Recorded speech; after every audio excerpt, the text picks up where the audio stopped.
So what? So?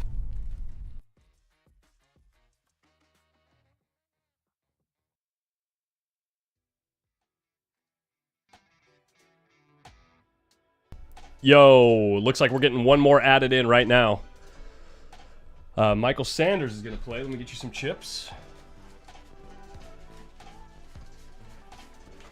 Boom. Give me 5 of those. And this should be 20. Let me count them.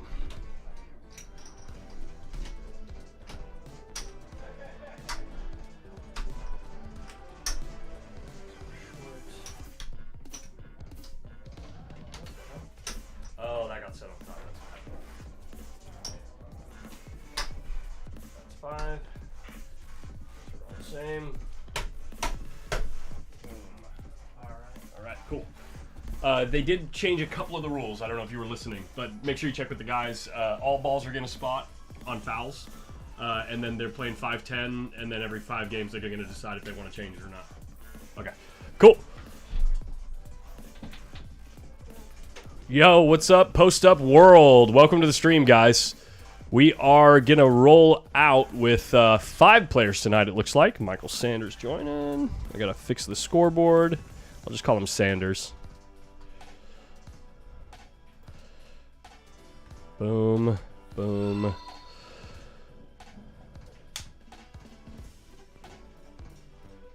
We do that.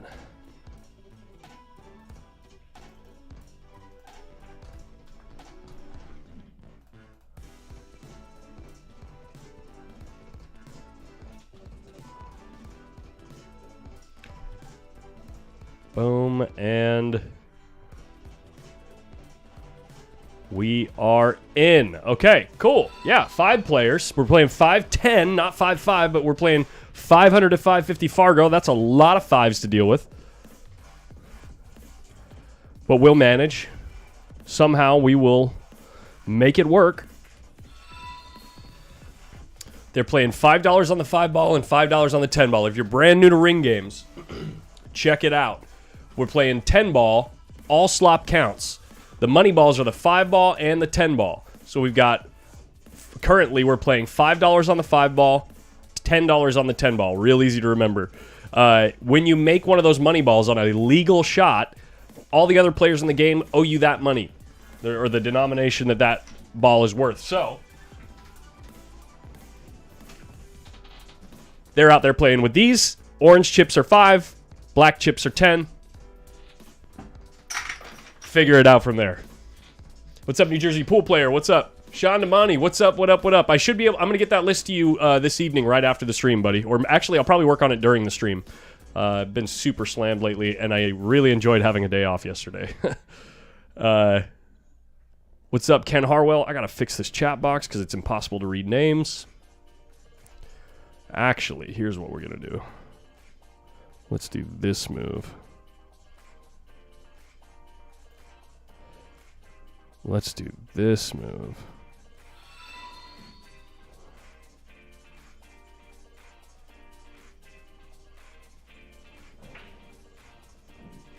Yeah. Like that, maybe? Yeah, there we go. We got it. Boys and girls, we got it. Okay. Edie Sedgwick. There's a name I haven't seen in the chat in a while. In any pool streams, where have you been? Turn this up a hair. Turn this down a hair.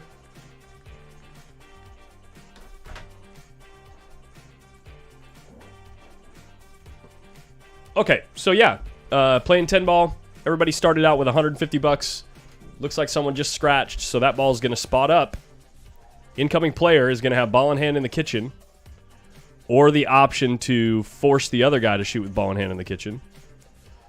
It's going to spot up behind because the spot is clustered right there. Oh, nice. Sean Damani adding 5K to the Terry Stonier. What are the dates there? What's the dates for the Terry Stonier? While I've got you here. Happy Tuesday, Doug Porter. What's up? Giogo Tech, good to see you.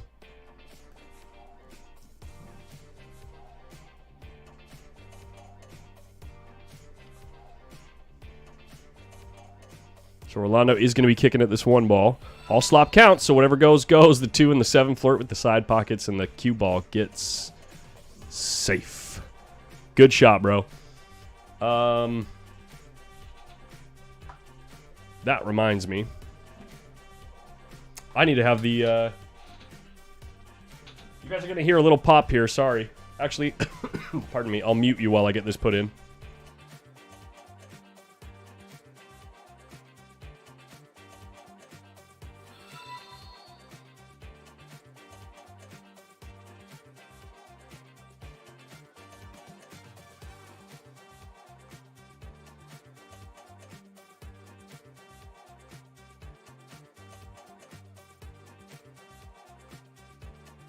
Boom, there we go. Now we got room sounds.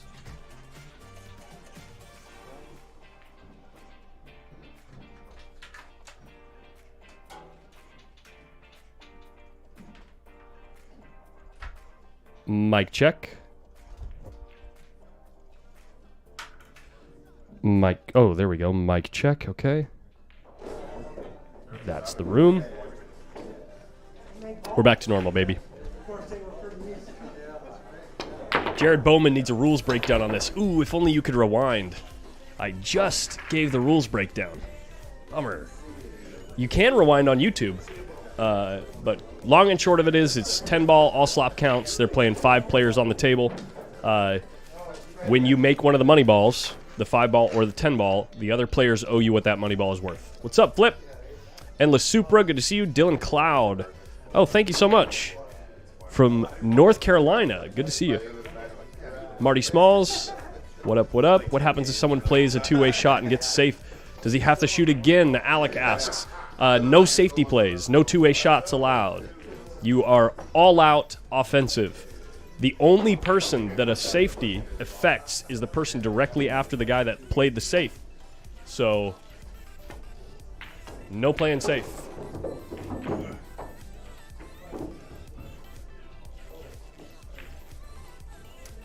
Texas Open was a good watch, I heard. I heard that the Sophia Savannah duo made it to the finals of the ladies tournament. And I heard that Tyler Steyer beat Shane and won the whole thing.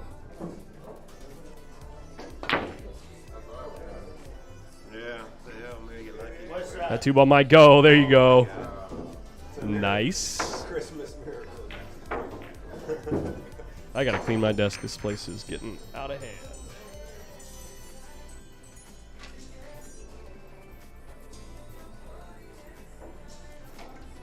Yeah, I heard he played great, Sean. How about all that WPA Billiard Federation drama? Matchroom drama. Who in the chat has been following all that stuff? Like, tons of federations are releasing letters in response to the whole situation. It's pretty awesome, actually, that this conversation is getting started.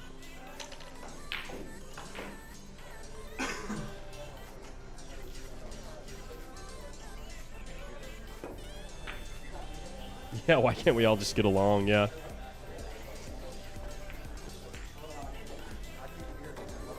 I'll introduce you guys to the players here shortly. I'm kind of tidying up my workspace here. There we go.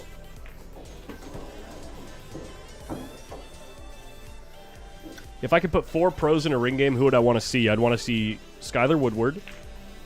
I'd want to see Carla Beato. I'd want to see Alex Pagulayan. And who's another, like, European that's... Oh, Jason Shaw. That'd be a hell of a ring game to watch.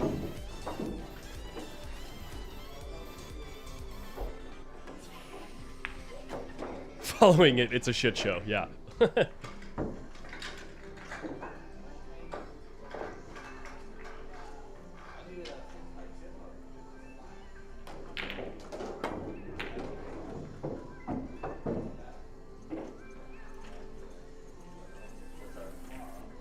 Yeah, I just think that would be... Ring games are meant to be fun and entertaining, in my opinion. I think a ring game with guys like Shane Van Boening, Fedor Gorst, Tyler Steyer, those guys, I feel like it would be just quite, not very entertaining to watch. I mean, you'd see some really incredible shots, don't get me wrong, and really good breaking, but with those specific type of people, those kind of clutch shot makers, really creative people on the table, I feel like that would be super entertaining to watch.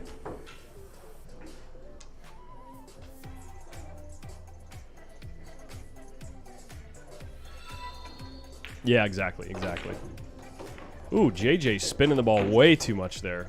Way too much spinach. Popeye was like, man, you took all my spinach. Anyone?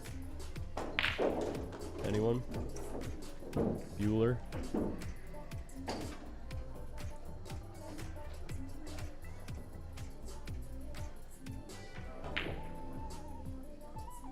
Bueller.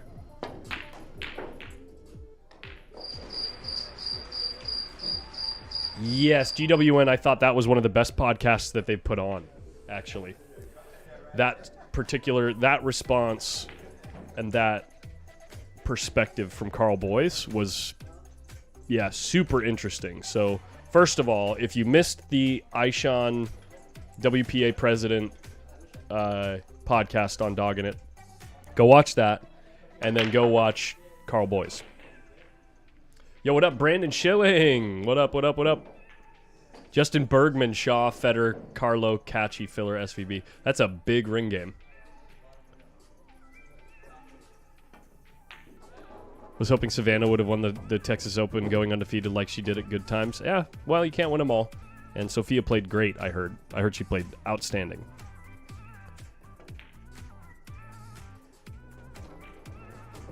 Who was banned? Nobody was banned yet.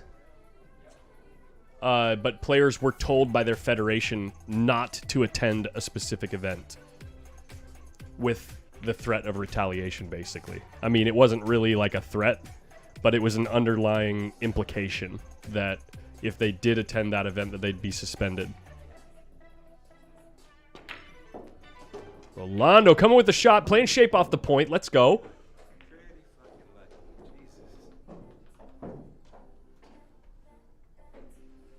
I gotta fix this darker camera and figure out what's going on with this thing.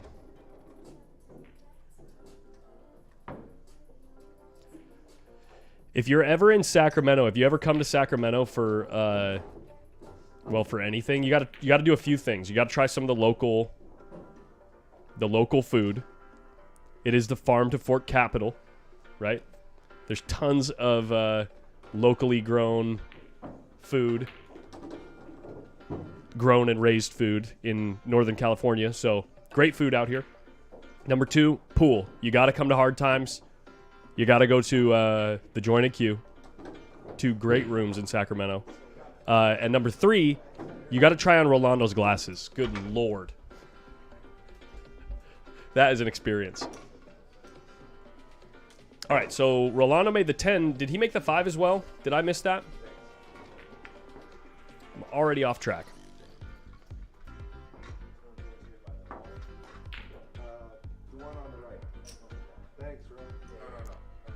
No, Sanders made the 5.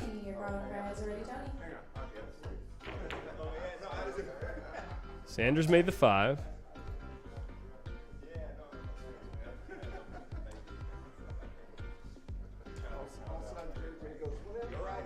And then Specs makes the 10.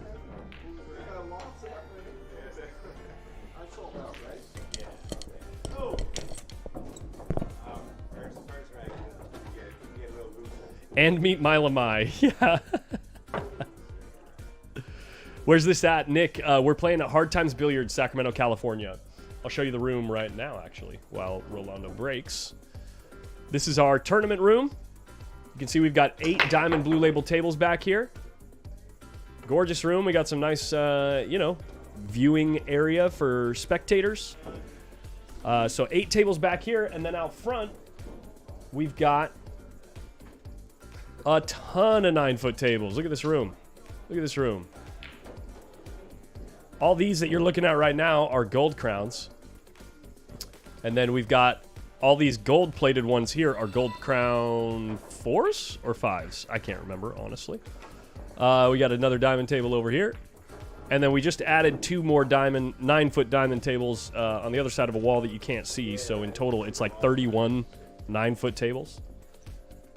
Great food, great people, good atmosphere. Super nice pool hall.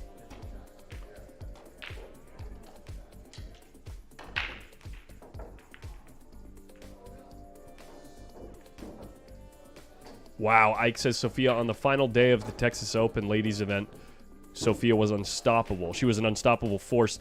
She was up 6-0 in like every set. That's wild.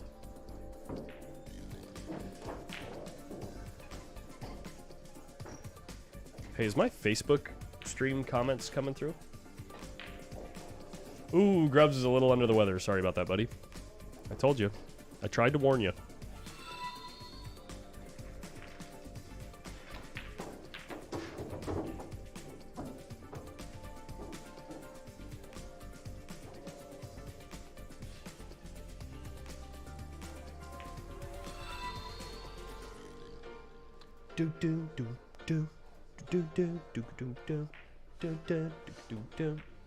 What a shot. Ooh, he overcut it.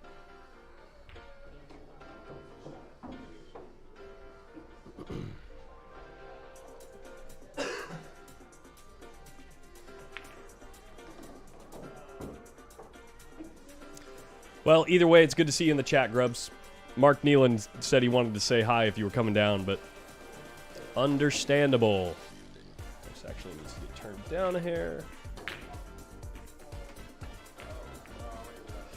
Robert McCarthy, how you doing?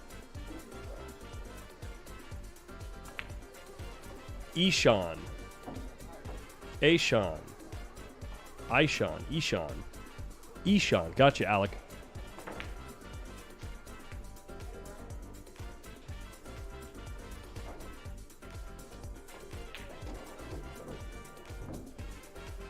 Oh, yeah, that's right. Yeah, I remember that, Lloyd. Dude, that was a hell of a... Did you guys... Has everyone in this chat seen that match? Who in this chat watched that match live? Between Federer and... Oh, too much spinach again. Between Federer and Levan Corteza.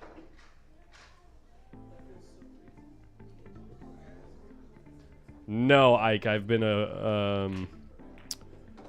I've been letting him just stew on it.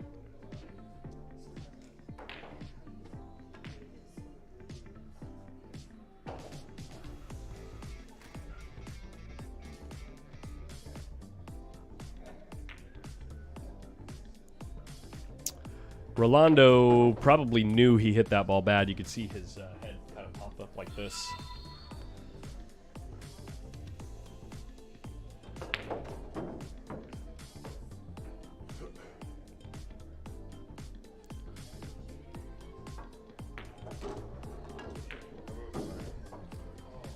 I think they're going to want to leave it.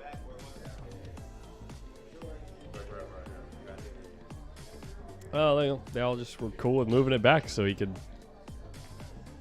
get an easier position on the 5-ball.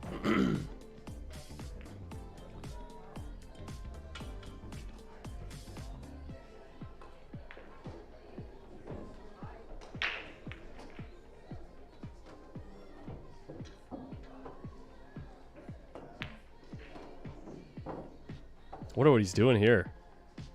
Is he trying to cut this past the... Oh, he's banking it in the corner. Oh, at the 8-ball. Great shot. Nice shot.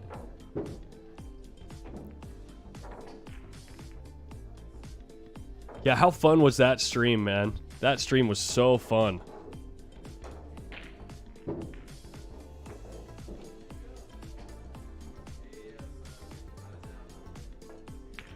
I think that was one of the best...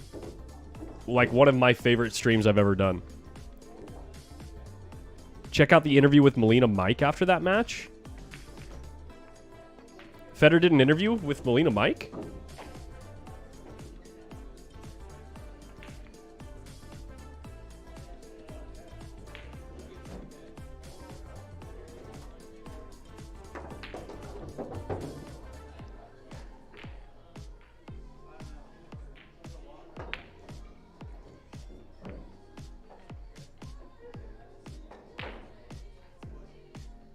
Or are you talking about Sophia interview with Federer? Yeah, Pink Dagger. I see it. I'll have to check it out.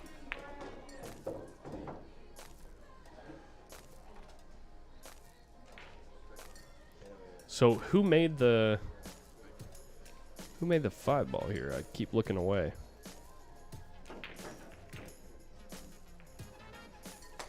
Oh, is it George? It was George. Makes the great shot on the bank and then gets there.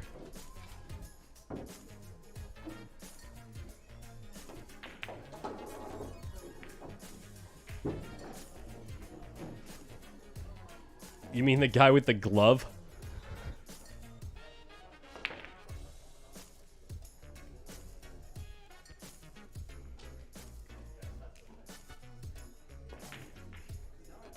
Good shot, Michael Sanders. By the way, guys, on paper, Michael Sanders is supposed to be the biggest dog in this ring game. And he is currently winning. In for 150 at 210 right now.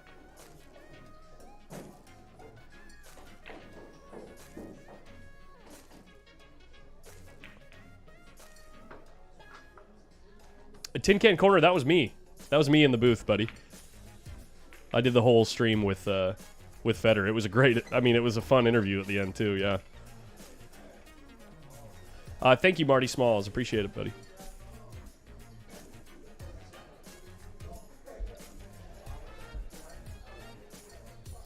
Daniel Wallace, we're watching we're playing a ring game here in Sacramento, California. We're just chilling.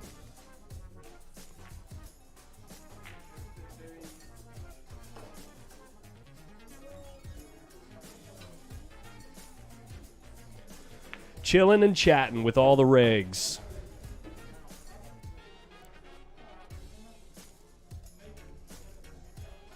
I wonder if, man, JJ is one of those guys that rolling the ball out here can be really touchy. See if he can keep the shake under control here. He punches it forward, gets off the rail. Decent little shot here. It's going to be really tough to come with something here, though. He might just start trying to make, he might just decide to try to make something happen here. Send the cue ball or send the 2-ball somewhere in all these balls. Gotta like it. Give him the 5-ball. Let's go. Let's go. That's how you do it, baby. Don't even matter that it gets in the way of the 3. He's getting paid. Get paid.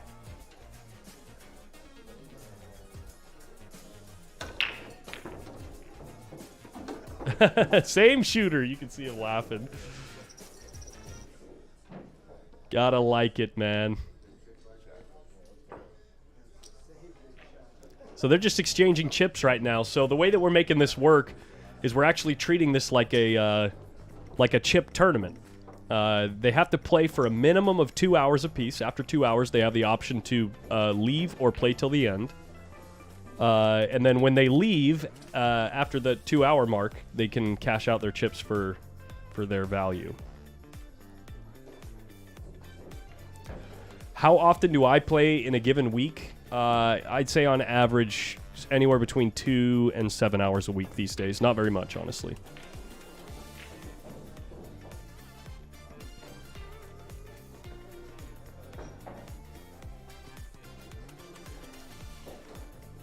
Yeah, word. Rants from the sofa. That's awesome, yeah.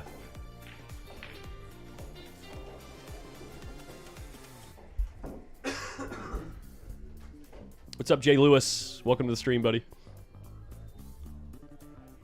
Specs is usually the favorite on this shot. And getting really decent on the 4. But he's been struggling today. He almost overcut it. Almost lost the cue ball in the side pocket, but we're going to go with it. All right, guys, playing tonight's line, 8-ball tournament. Your free practice is starting now. Brian is here taking sign-ups in the back. You're currently on time for that. Your free practice is starting now, so please come up and get off your table time. Thank you. Oh, just another Table 2, thanks.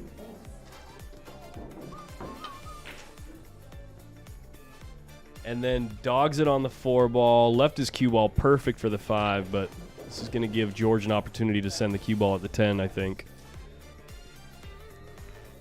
I think you just got to send it at the 10 here.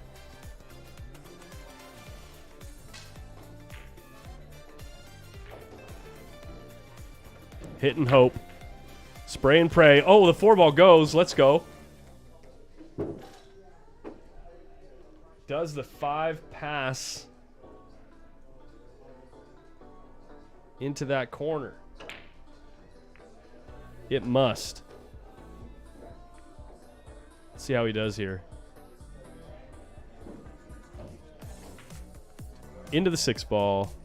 Ties it up. Hey, no safeties.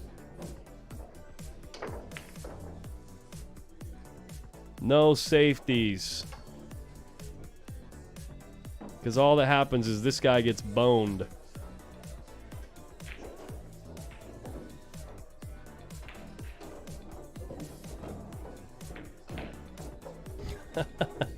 And then the 5 ball's on the end rail. Incoming player has cue ball in hand in the kitchen. I'd be giving this back to Sanders. I would definitely be giving this back to Sanders. Did I already mark Action Jackson? I think I did.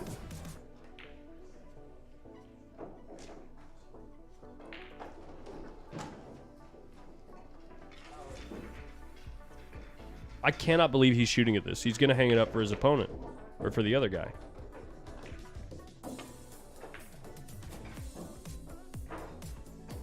You can't shoot at that ball.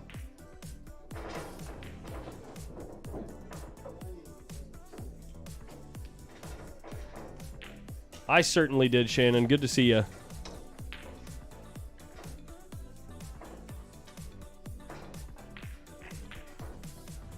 The car is wanting to turn in by itself. Yeah, I can't blame you. Well, there you go. Specs is going to get the free money here.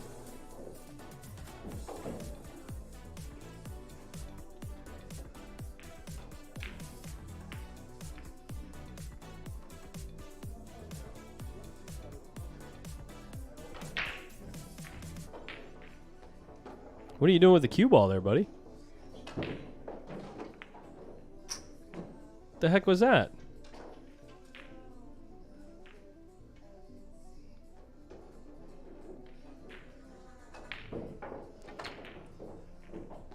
Nice shot on the bank, though.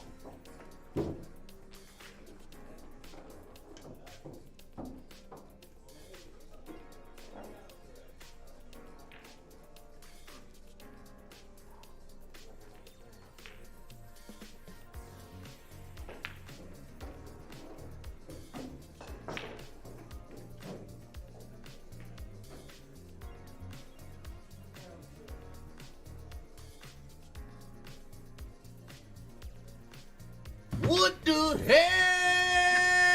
Oh my God! No way!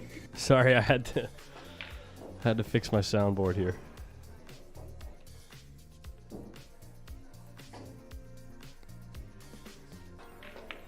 Where is my soundboard?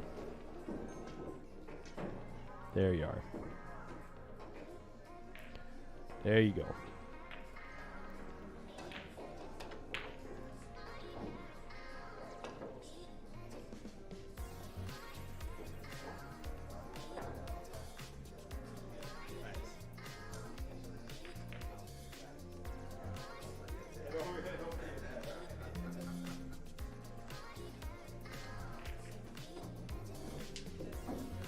Brandon Schilling asks, what's up with the Matchroom versus WPA letters? What is going on? Okay, so it's a lot to sum up in a short period of time, but I'll try my best. By the way, who made the 5 ball? It was Rolando. I don't want to miss the score. So there's been quite a bit of, let's call it, what do you call it? There are many pros who, off the record, are Wow, what a shot on that 10 ball. Holy crap. Action Jackson getting paid. There are a lot of pros that off the record are very displeased with the WPA, okay? So the WPA, what is the WPA?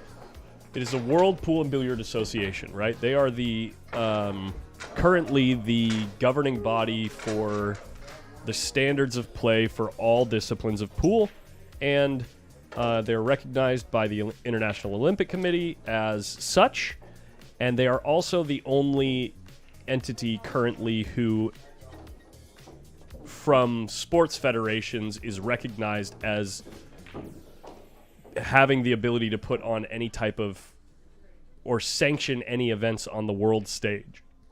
Okay? So, what does that mean? What that means is the WPA has the right to sanction events and say that these are official world recognized titles, okay? But when they sanction those events, in order to pay their operating expenses, they take sanctioning fees from those events. Whether that be from the event promoter itself or whether it's out of the prize money for the players, one of the two ways they take a fee. Okay, so the pros are, quite a few pros are upset with the fact that they've been paying all these fees to the WPA and not really seeing anything in return for it through their eyes. So what the WPA has been saying is that they've been using that money to build a structure with federations around the world, billiard federations around the world, where players can find a structure where they can get garner assistance in getting better at the game through playing events like the Euro Tour or other events like the Junior National Championships that I just covered was a WPA sanctioned and organized event, or not necessarily entirely organized by the WPA, but they had a hand in it. Let me make sure I get this first. That was Specs making the 10, right? And my camera can't focus. There we go. So recently, Matchroom stopped sanctioning their events with the WPA. In the last, I think, like six months or so. And Matchroom says that they had told the WPA that it wasn't about, like, they tried to come to a deal with the WPA saying that we will have all our events sanctioned and we'll guarantee you that those sanctioning fees will increase year over year. But the Matchroom wanted something in return. They wanted some exclusivity for the game of 9-ball. And the WPA wasn't willing to give that. I don't know how much exclusivity they wanted. We're still learning about all that, okay? We don't know why the WPA said no. It seemed like a pretty good deal for the WPA, but they said no. So, Matchroom decides not to sanction their events anymore, so by the WPA, or you know, use the WPA for sanctioning of their events. So now, technically speaking, all Matchroom events are outside of the umbrella of the WPA. Now, what does that mean? There are certain, well, whenever you are assisted by a federation or a member of a federation, like the EPBF or like the Polish Player Federation, this is the one that came up recently, they kind of have the right to dictate what events you can and can't play in, especially if we're referring to unsanctioned events. So the drama started when a number of Polish players were told not to attend the Asian Open or the Asia Open because it was not a sanctioned event. And if they decided to attend that event and play in that event,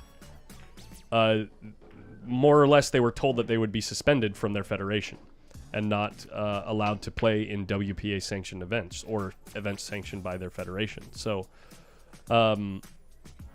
that's what started all the drama.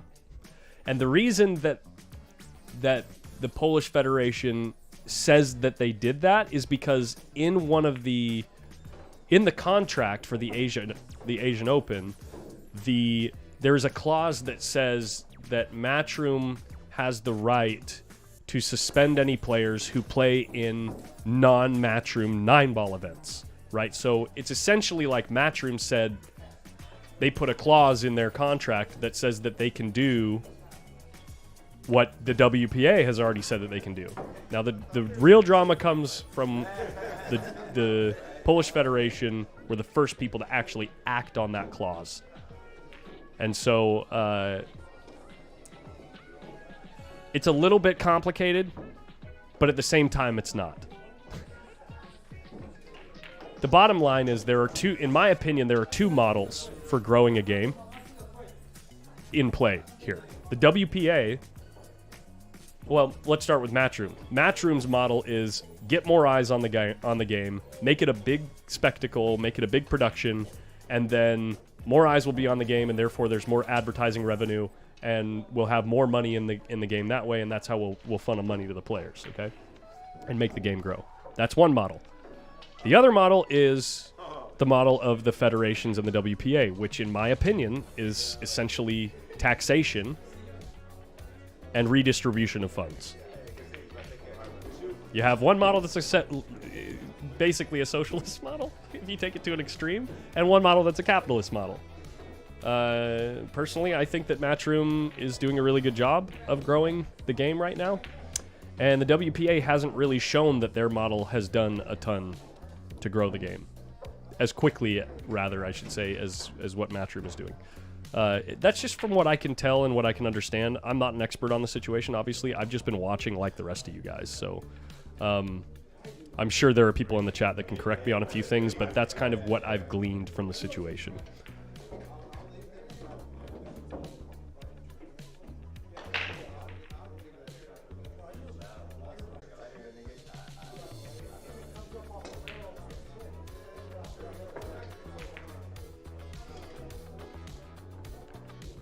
Is Matchroom allowed to do 10-ball and 8-ball tournaments? They're not interested in doing it. They only want 9-ball.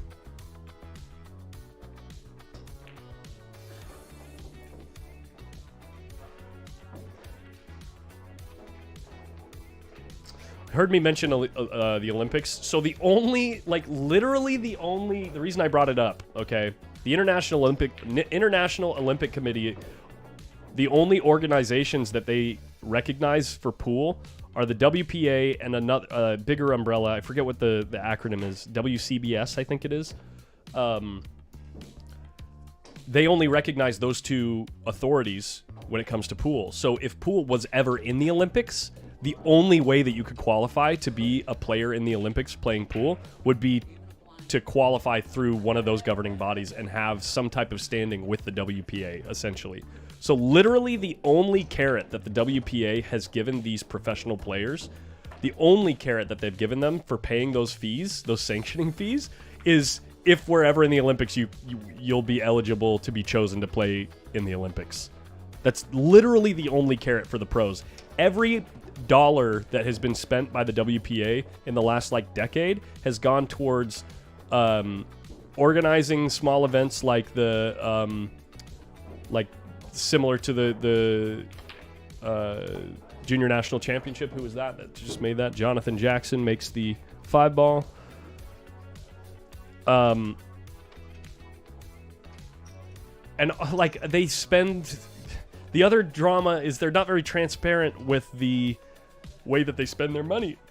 So, for instance, they're going to have a board meeting, or not a board meeting, rather a some type of meeting of all the federations coming up soon here, and I forget where they're having it, but the WPA pays to have all of their board members fly out here, usually in business class, puts them up in nice hotels, instead of hey, let's have a Zoom call and save some money and use this money to make the game bigger. They haven't been doing that at all. So that's another thing that's kind of a gripe by the players. It's where's all our money going? We're giving you all this money. Where's it going? And the WPA hasn't been transparent with it. No one really knows up till the last, publicly in the game, aside from the pros that have had to deal with the sanctionings and the promoters of the events that have been putting them on, no one really knew what the WPA does. I had no idea 4 months ago.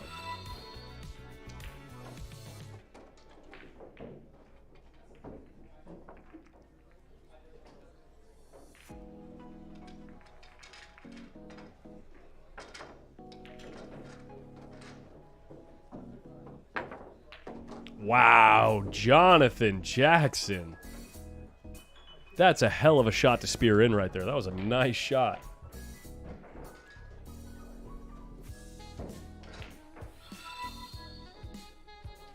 As fun as it sounds, pool has near zero chance of getting in the Olympics in the next 10 to 20 years, unless it becomes a major player like... Ooh, bad roll. I mean, bad stroke, good roll. Yeah, if the game grows exponentially, you never know. Tony Lopez says, then DAZN just raised their annual fee by $100. I'm not paying the extra for a stream that never works right. Don't tell them that I told you here, but get a VPN. Get a VPN and watch from New Zealand. You can watch it all on YouTube. Who said that? Did I hear somebody say something? What's a DT Ven? I don't know what that is. Okay. Calls it a General Assembly. Yeah, that's what they called it. Yeah. Does the WPA invest in the development of younger players? Yes, they invest in the development of younger players. Yes, that's why Matchroom in their letter called the WPA like entity in charge of growing the amateur game, and they said we're going to grow the professional game because that's what the WPA has done. They've taxed the pros and used it to grow the amateur game.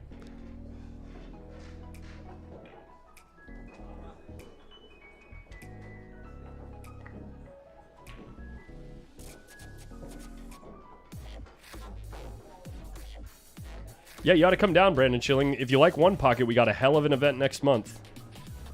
The Diamond One Pocket. It's October 14th and 15th.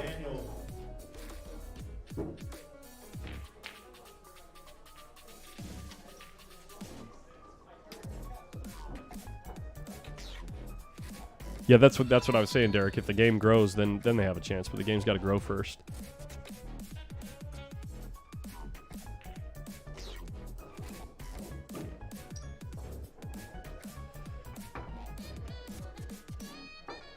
Yeah, Doug Porter, that's what the reason that the game got blackballed is because in the 90s, there were a bunch of guys stealing from people.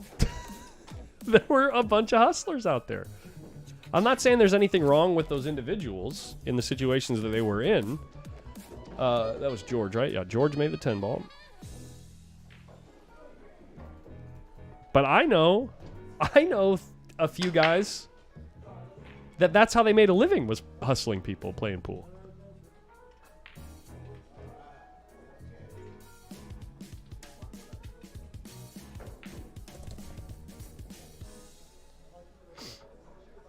I suppose they're turning amateurs into top pros, but it's a bit hard to see them that way. The amount of top pros that they would have to create in order to make their invested money worth it to the pros, they would have to have, double the amount of top pros willing to pay bigger entry fees in order to make it worth it for the pros to invest in the first place. Does that make sense? If you're trying to say that having more pros, like investing in the amateur side of the game and the junior side of the game, if investing in that, if the sanctioning fees are worth it for the pros that are paying them, they would have to see a return on that investment, therefore meaning bigger prize money in the events that they play in. The only way to get that is to have more people enter at a higher entry fee.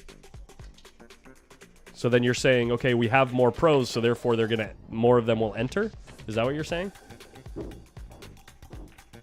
you understand the thought process there? I know I'm not really doing very well at articulating it.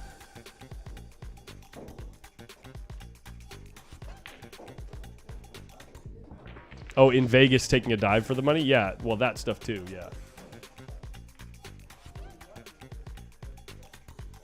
State courses getting chopped up for like a decade and a half. So sad. Wow. Jonathan Jackson is playing some of the best pool I've seen him play in weeks. No, months. Months.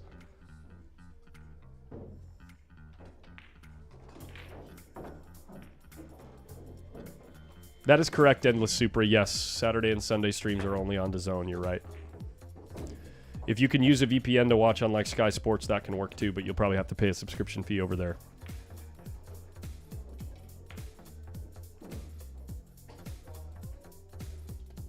I just don't see how Matchroom plans to grow it when people just don't find it interesting to watch. The reason why people don't find it interesting to watch is because there's no story. Everything that you ever watch and find entertaining is about the story. And it's about, like football. Like, football is not fun to watch for, like, 80% of the people that watch it.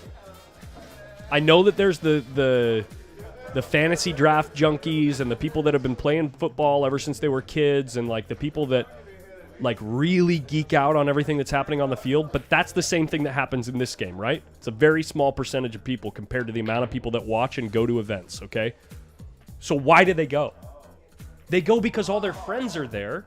And that's where they go to drink, have beers, and cheer for somebody and get excited about something together. So it's the same thing. You're telling stories. In pool, it's the same thing. Matchroom's doing a great job of, pardon me, introducing the world to these players and creating a storyline for people to follow.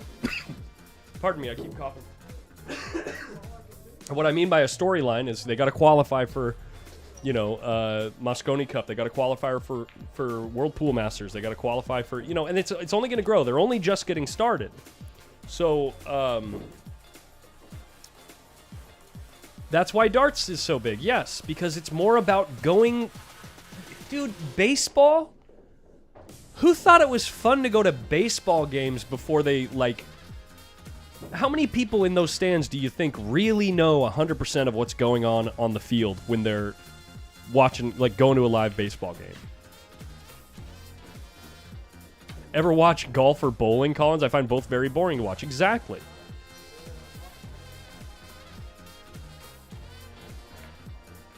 I spy with my little eye.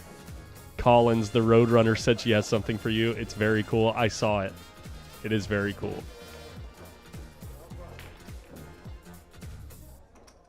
Pool doesn't have that same effect unless you play pool yourself. Yes. That's true. But I think that the public perception of the game is going to grow very quickly. And here's why I think that. Just look at Matchroom 3 years ago. Okay? On YouTube and Facebook, you had 1,000 people or 2,000 people watching, like, the finals of some of their big events. And that was with almost 200,000 subscribers on YouTube, okay? Now, with only 100,000 more subscribers, for the early stages of these tournaments, you're having 4, 5, 6,000 people watching, okay? And that's only over a couple of years. Things like that, they don't change incrementally. They change incrementally until they don't. I really think the game is poised to do some really interesting things over the next 3 to 5 years. I really do. George Loera is going to make that 10 ball.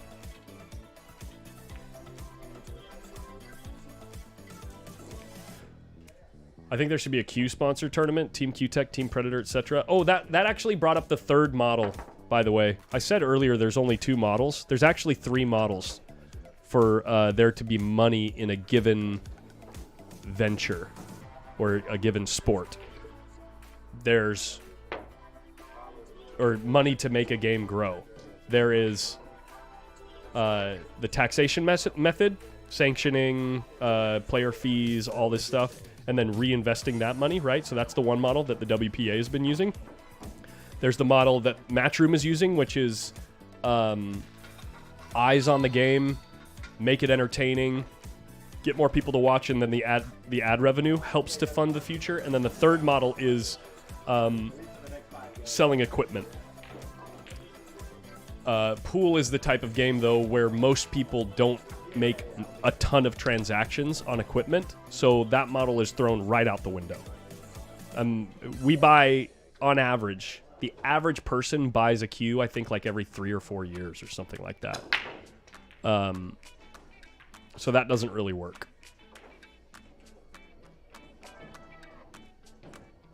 Pool is in a good state now, and Matchroom has a lot to do with it. Yeah, a lot to do with it, not 100%. Obviously, Predator's been doing a great deal as well. Oh, nice. Yeah. Sensei Nate.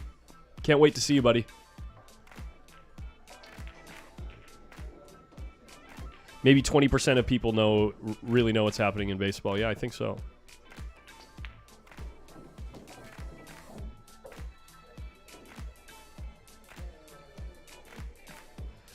I'd have to disagree. Football, most people find it interesting because it's action-packed and easy to follow, but baseball, on the other hand, I can't say the same, in my opinion. I think that's just because you understand football better. Action-packed? Okay, there are some big, long passes occasionally. Okay, there are some big hits when they're running the ball occasionally. Sometimes the quarterback gets sacked, but the majority of people watching don't really know what's happening other than, oh, the quarterback just got tackled. Oh my gosh. Oh, did you see that huge pass? Oh my gosh. They don't really know what's happening. They don't know, how the offensive line shift in anticipation of a blitz. They don't understand all that. They don't need to in 9-ball, honestly. They don't need to in 9-ball. 9-ball is designed, that's why they picked 9-ball. That's why they didn't pick one pocket. That's why Matchroom isn't pushing one pocket. It's the same reason. I think there should be... Oh, you already read that. Sorry. I'm watching baseball right now, but I played at the college level. Exactly.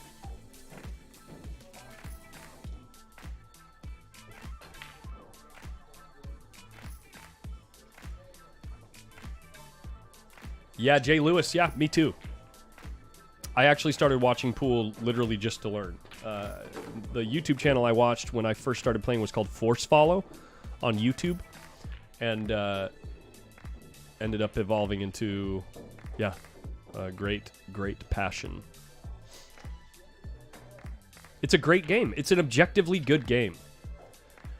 There's something about the fact that the way that the balls interact on the table, it's like an analog for the laws of physics.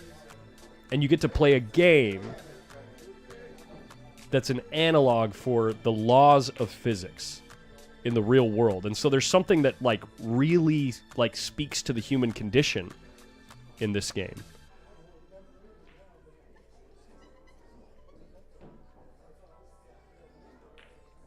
So what does snooker have that pool doesn't have currently? Storylines and celebrity-like players in the community.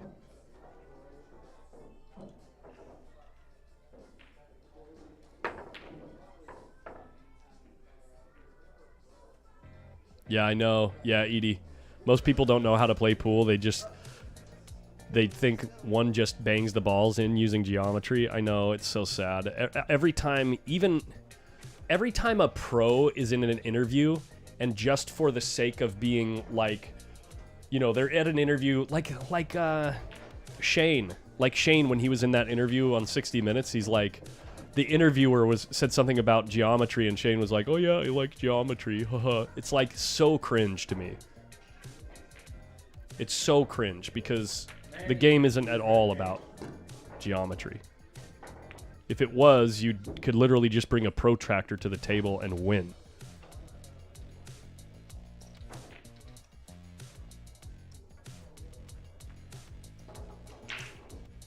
Tighter pockets and unpredictable break now I feel has made rotation much more entertaining due to the difficulty and no guarantee to run out. Yeah, no, I think that Carl made a really good point in that interview today on Dogging It. He says 10-ball doesn't really make sense as a game. And actually, after he said why, it made perfect sense to me. They created 10-ball because the players wanted a game that was tougher to break and run out. But ever since they changed the break format in 9-ball, I feel like they accomplished everything that they tried to accomplish with 10-ball. And they still allow the luck factor. And the luck factor's exciting. It's fun to watch at the top level of the game because they're all going to get lucky just as often. Everybody gets lucky the same amount. Doesn't matter. I know some people say, oh, this guy's so lucky. It's bullcrap. Everyone gets lucky the same amount. And it's fun to watch when it happens.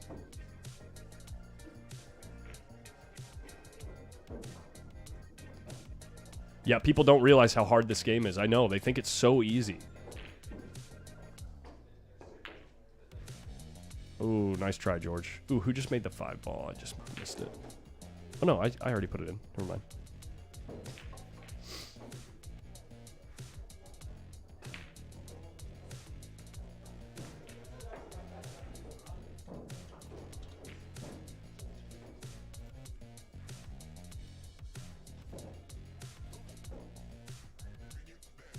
Efren made it a skill to be lucky. I like that.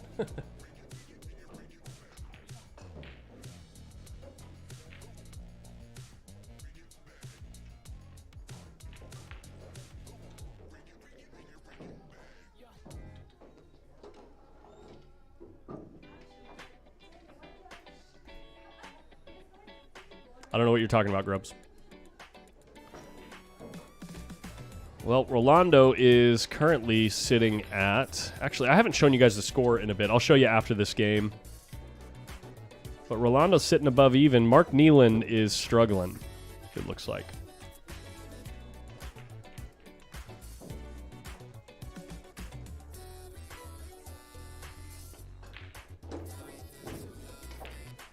Whoa, cue ball. Cue ball's getting away. Mike, your food is ready.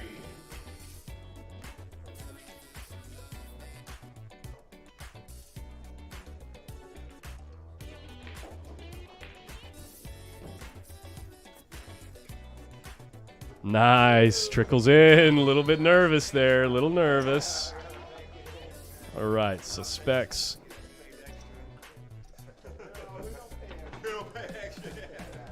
Kind of jawing out there. So this is kind of how things are looking, guys. Action Jackson right around even. Same with Sanders. Michael Sanders actually started out big. Started out up big. Now it looks like it's all about specs.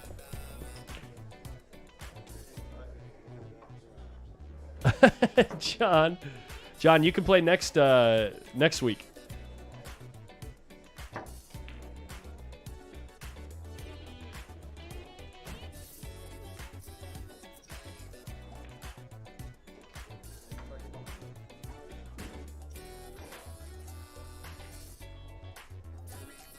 If you're playing 1 rail speed and the guy you're playing is playing 5 rail speed, the guy playing 5 rail speed gets more luck.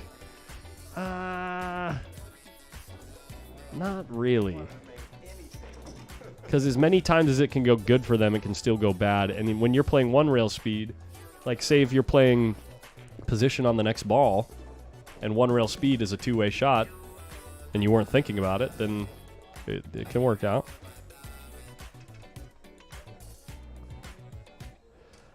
So when does this game end? Is there a money limit? When does this game end? Is there a money limit or are people knocked out when they run out of chips? So it's up to the players. So we're going to play 2 hours minimum.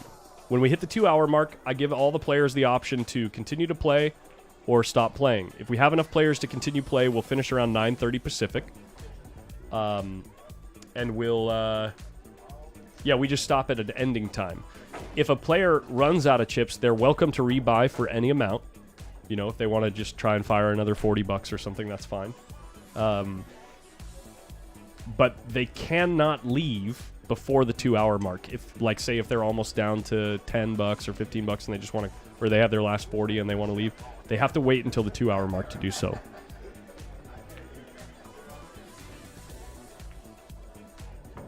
Someone said something about that geometry comment. I want to see what that.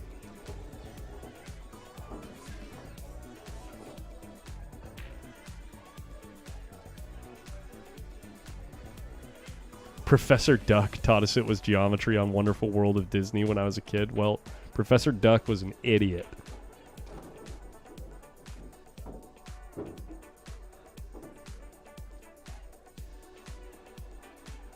They all bought in for 150.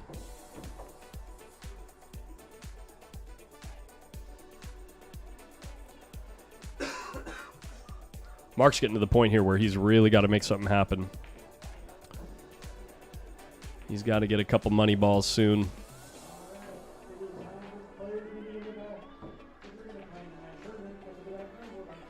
John, I'll try to get together a game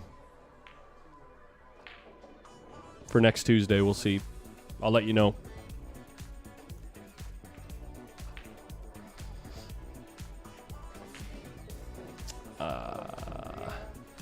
He was trying to shorten it up to play for the 4 in the left corner, and he hit it too thick.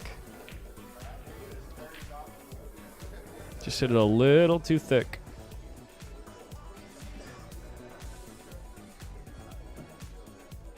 Just thick enough.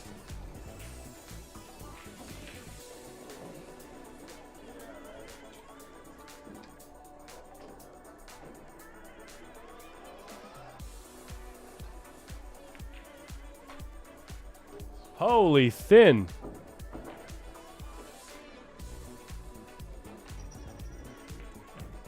Take a look around the room here. We're gearing up for our Tuesday night line tournament. You can see little Al Romero down there playing Jeff Gregory some one-hole. Guys, if you don't know who this guy is, get ready to have your mind blown.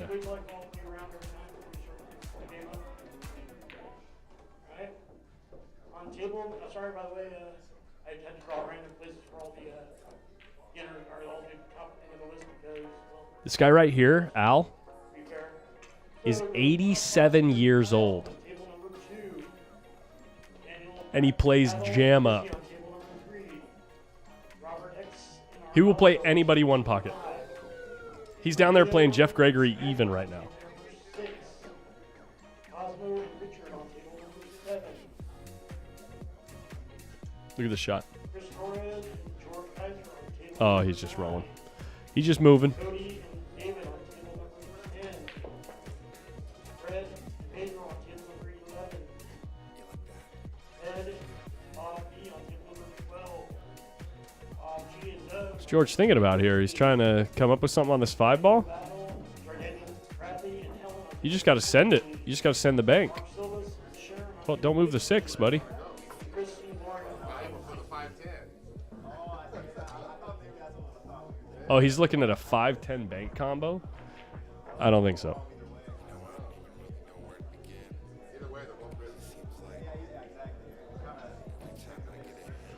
Lewis Blackwood asks Collins, what day do I go live? We go live at least Friday and Tuesday.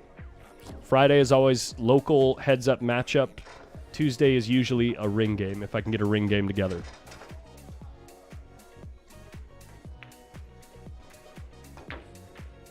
Oh my God. And the 5 almost goes in the side too. Wow. I feel like they should just pay him anyway.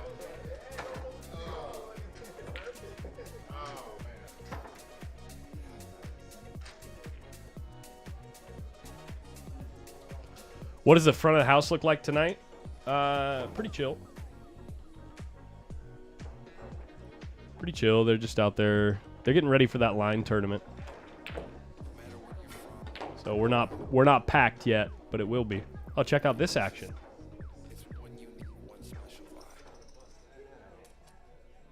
Aaron Taylor and Michael Duffy in some action. This guy shoots straight, dude. This guy. Whoops. He really does shoot straight. If you're a local guy, Aaron's been playing some really good pool lately. He just missed that by like half a diamond. Looks like Specs made another 5-ball, huh?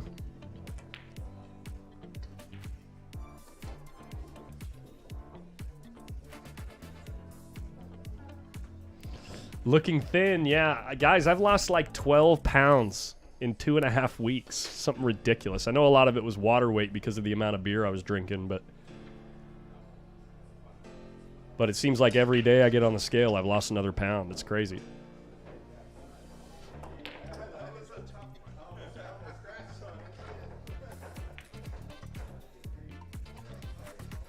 It can't go if it ain't moving. Ain't that the goddamn truth?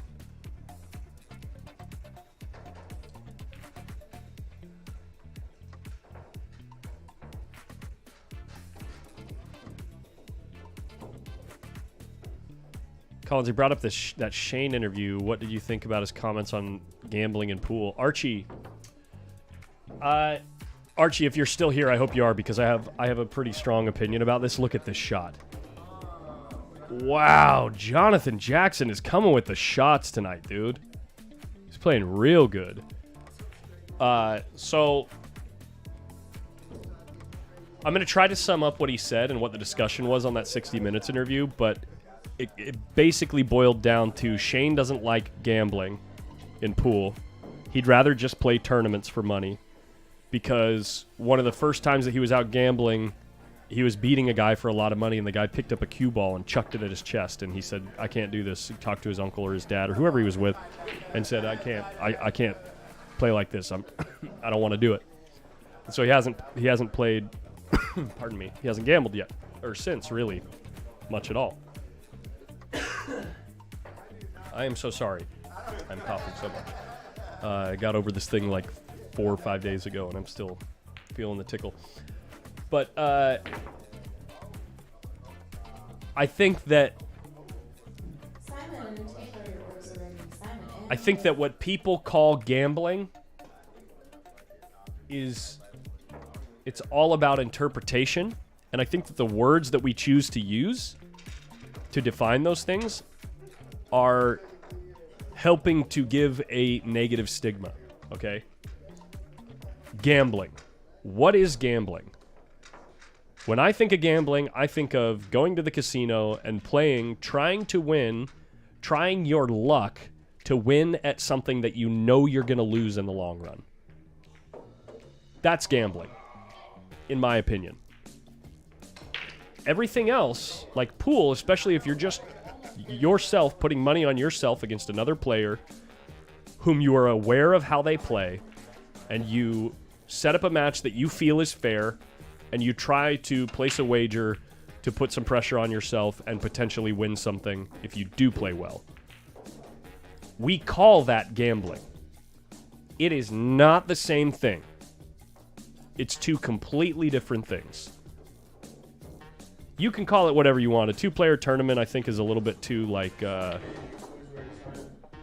think it's kind of making it a little bit too soft. But in my opinion, the type of gambling that should not exist in this game, that hurts this game, is people who think that, oh, I'm just going to show up to a pool room with some cash in my pocket, and I'm gonna just play whoever, and I'm going to try to win some money. That's called stupid.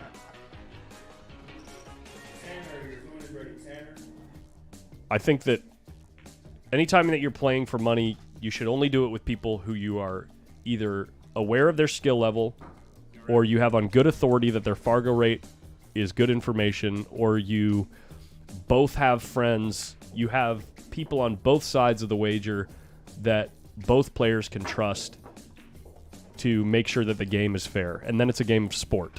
It's a game of skill.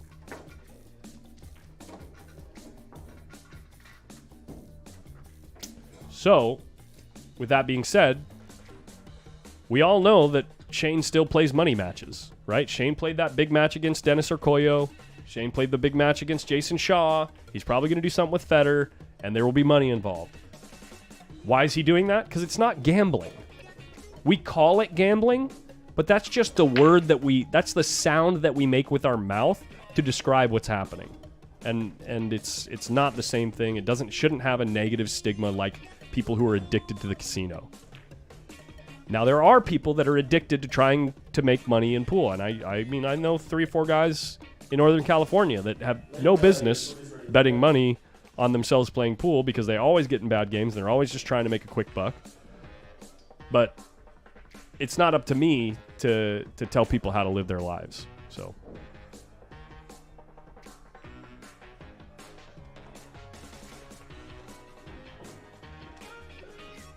yeah, one rule I had for playing for money was never play in a bar or anybody that was drunk. Yeah. Yes, coin flips are gambling, but there's no skill involved with that coin flip. There's a difference. Being in a 50-50 match, like a match that you win 50% of the time, is not a coin flip because you're always trying to play the better part of your game.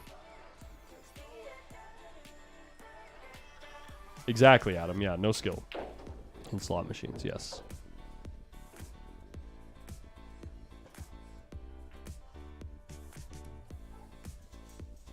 Chris Woodrum, he's very selective on the gambling he does now. Some people would call that a nit, but I mean, well, Shane didn't want to play Savannah Easton 15-5. He made her play 15. He wanted to play 15-7, and she got him to agree to 15-6 in a 10-ball race. So, well,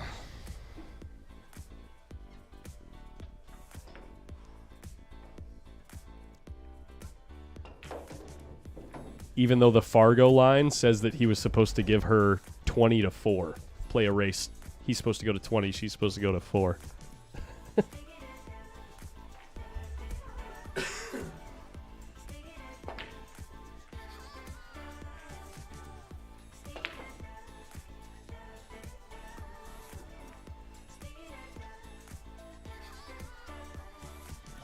Yes, Steve, poker is also a game of skill. Yes, 100%. In that game, though, you essentially turn yourself into the casino with the edge versus the players that you're playing at your specific table. You could be... You've heard this before, though. Everyone who's played poker has heard this before. You could be the 10th best player in the world or the 8th best player in the world, and if the 7 other guys at the table are 1 through 7, you're in a bad game. It's all about who you're matching up with.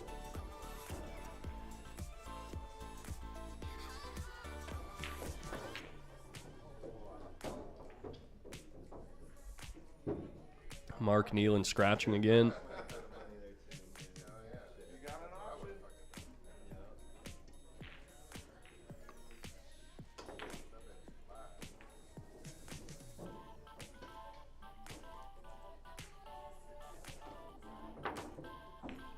That only showed respect for her game. Yeah, maybe.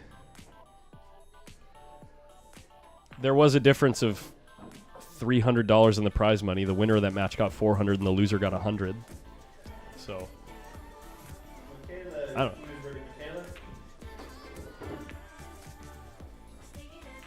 I don't personally gamble. What I don't like is when people try and talk me into gambling when they know I don't gamble. It's not that I don't think I'm going to win. It's a personal decision. Yeah, I don't know.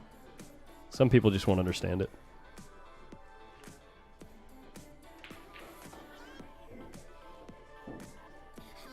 All right, Mark trying to come after this rail first here.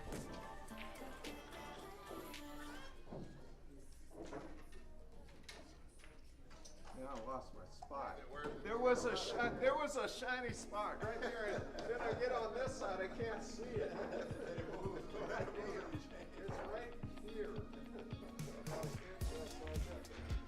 If you can't see it from that side. Yes, Mark Ogawa. Yeah, we are planning on doing that. Yeah. Oh, nice shot. And he gets boned, dude. Oh, that was a great shot. Well, he's still got a chance at a rebate on this 10 ball. If he can spin around this 5-10 and hit this with speed. It's going to be tough, though, because hitting this at speed, it's going to be tough to get the cue ball to grab off the rail. Yeah. Yeah, he just ends up selling out.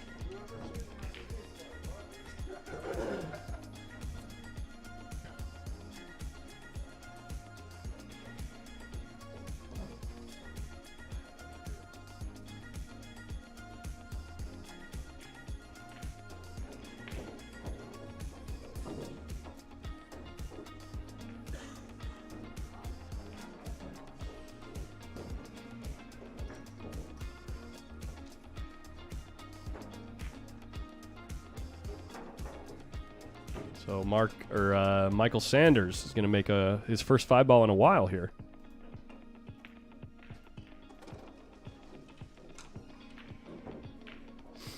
I'm glad you liked it, Mark. I'm looking forward to doing it. I really like Federer a lot, like as a person. So it's nice to work with him.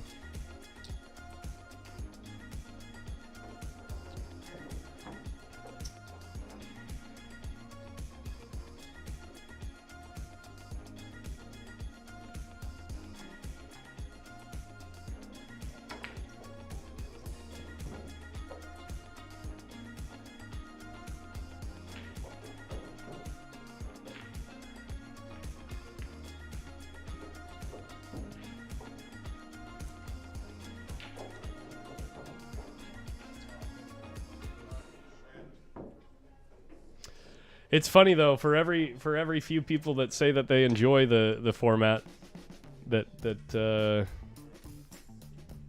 I've been offering and that Feder seems to like as well, you get comments like this. Hold on.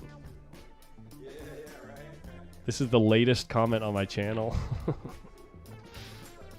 Some people just don't get it.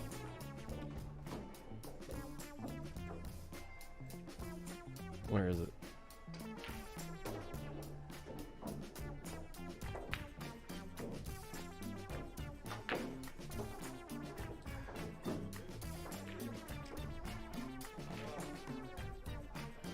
Dude, this song kills me every time. Next.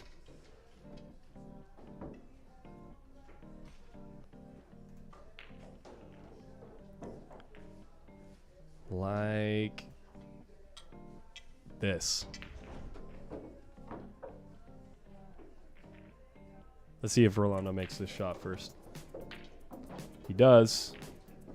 And he's got something on the 9. Here we go. Who are you guys? Introduce yourselves. What is your pool playing background? Why are there very poor shot analysis? The commentary is very judgmental, not in keeping with the match flow at all. You guys might as well just do a podcast. I will not subscribe, come back, or recommend your gig. Please learn something from Matchroom that might help. Agreed. Agreed.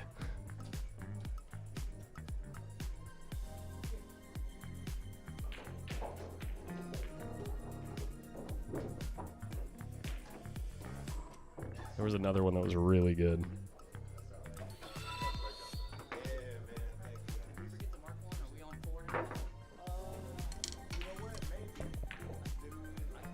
So Rolando does get out. Let's give him his score.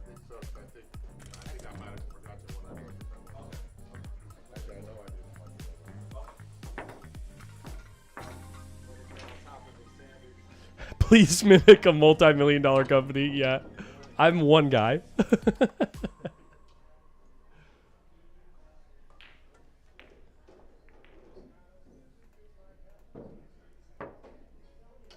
And that, by the way, in that, the two people on the mic were me and Margaret Fefalova-Steyer watching her husband play in a final against Shane Van Boning.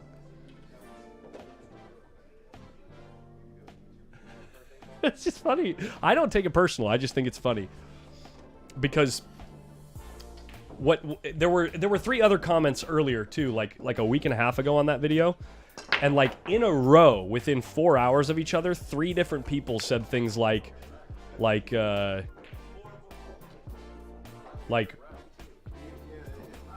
can't even remember exactly what they said, but they just really didn't like the format in which we were covering the matches. Let me see if I can find them because it's hilarious. Hold on a second, guys. So if I go here, comments right here, all of them. Oh, here we go. Watch this, guys. Hold on. Oh, that's the wrong one. Dang.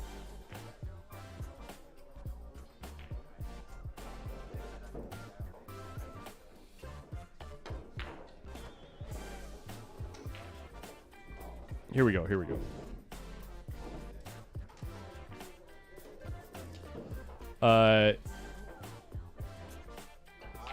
You have to wonder what the commentators are there for. They don't seem to know much about the game and are distracting. This is terrible commentary. They rarely even address what's happening on the table, showing the chat replay is useless too. No need to watch. Oh, no, never mind. Oh, yeah, then this guy says mute. And I said, finally, someone who understands. If you don't like it, just mute it. Anyway, I won't gripe about it. I just think it's funny. I'm not looking for your approval, guys. I really just do this because I enjoy it, and hopefully other people do. That's all. I know that I'm preaching to the choir with you guys. What's going on, Lee Medina? Yeah, that was a great. I had a great time in the booth with her. Margaret Steyer. That was a great time. Update on the score, by the way, guys. I know I missed at least one ball here. I think it's just one ball that I've missed, but without that ball, it's pretty close here. Specs is crushing the game. George Loera just above even. Mark Nealon struggling. Everyone else even.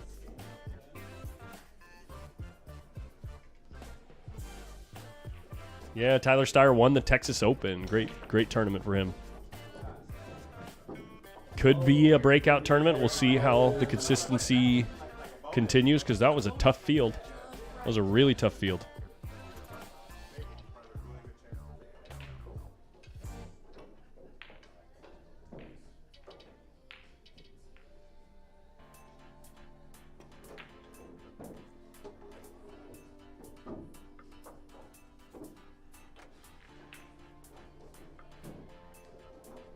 Yeah, I do too, Archie. I like that.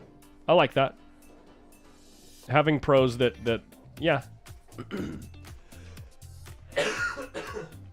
helps to not alienate people that have the perspective that money matches shouldn't be a thing. So it's good to have people from all walks of life, to have people to look up to. Oh, hey, Paul. How you doing, buddy? Hey, Paul, Fong and Tan were asking me if you and I would want to play some Scotch doubles versus them off stream.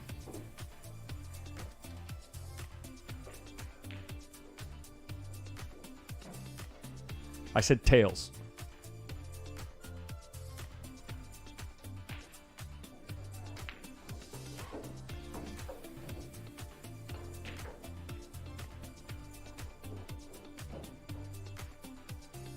Oh, wow, that's wild. When he beat SVB, it was a Hill 9-8 win. That's wild.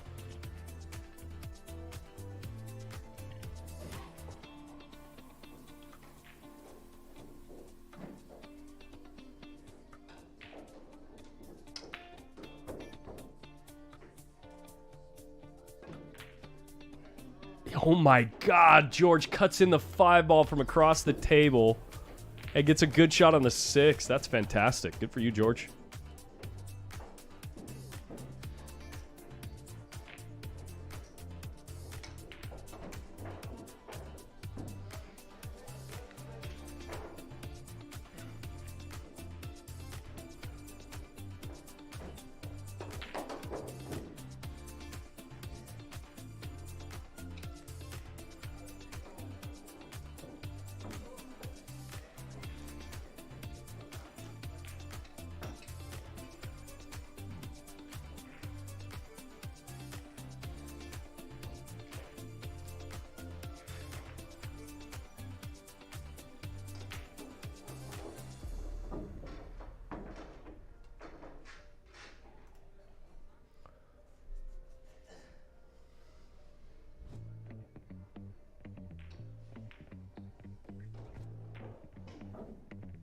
Gonna overcut the ball and leave a jump shot.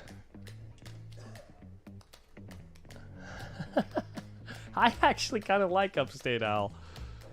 He's funny. He's a nice guy.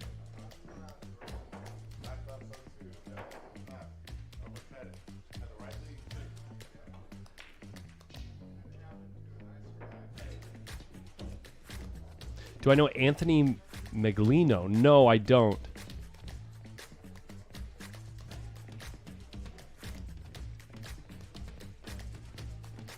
Oh my God, he almost made the ball. Great attempt, Rolando. And look, he leaves the other guy hooked. Does this go?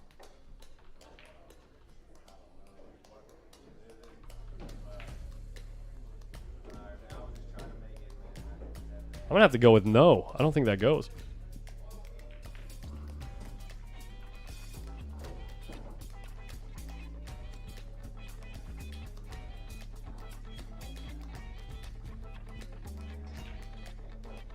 JJ's been making some of the best shots we've seen all night. It does go. He kind of jerked his cue at it.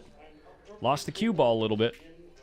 Gonna have to make a long, straight shot to get a chance. A Florida player. Okay.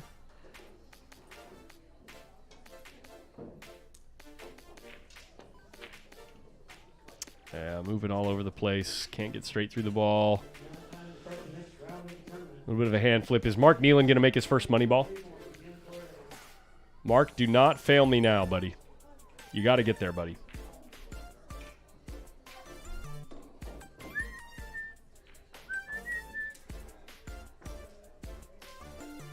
What's up, Everell Basal? Basal Sisani.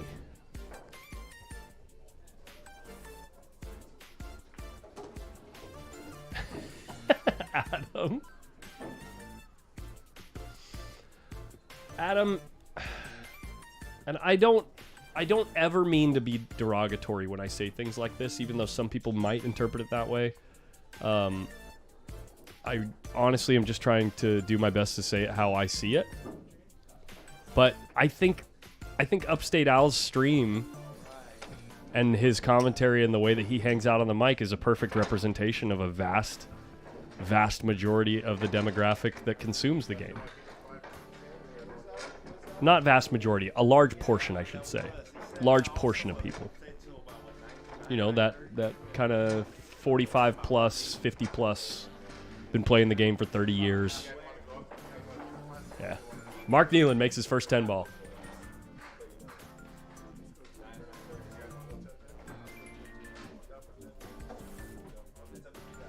What's up, Daniel Aguiar? There's a name I haven't seen in the chat in a while. I think the players are right now trying to agree if they want to change the stakes or keep playing the same. I'm going to go check in with them. I'll be right back.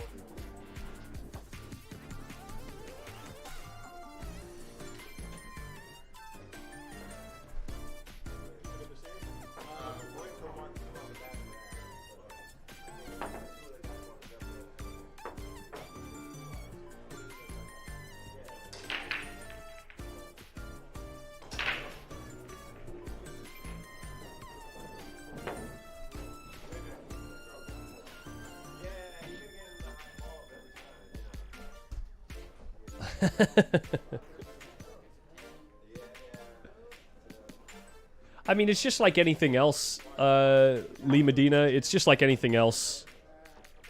You know, time goes on, and a younger generation has to take over at some point. That's actually why all of the comments that I get on my channel, like the ones that I just showed to you guys, there's not a single one of those people that has ever hung out in a regular live stream before. A non-pool, non-sport live stream. Like, you know, gaming or just chatting or anything like that. There's not a single one of them who has ever enjoyed hanging out in the thing like that. And I can almost guarantee you that every single one of them... 5'10". Okay. I can almost guarantee you that every single one of them hates that form of content or does not enjoy it and thinks it's silly.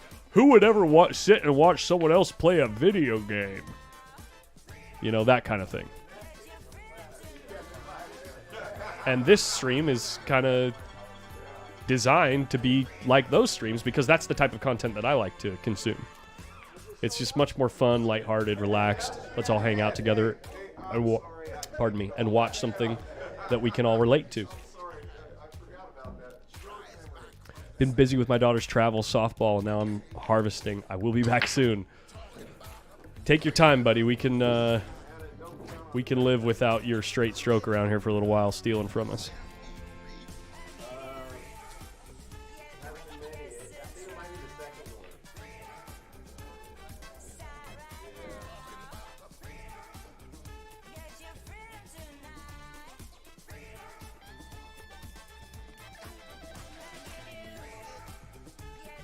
Right, Lewis. Yeah, exactly. It's just something new and different that they're not used to, and that's fine. You know, I'm glad that that's the way it is.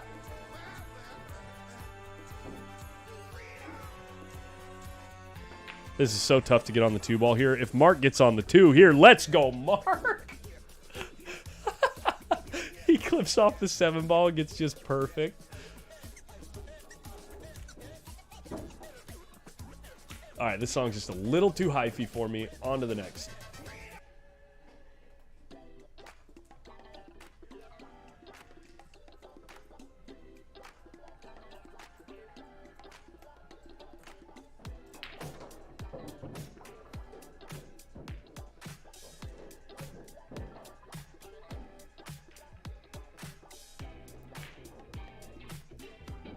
It's kind of tough to settle down after a shot like that and then make the next ball. Sometimes it's easy to be distracted by the fact that you just got pretty fortunate. Don't want to lose the cue ball here. Just stop and leave him a shot. No problems. Never in doubt.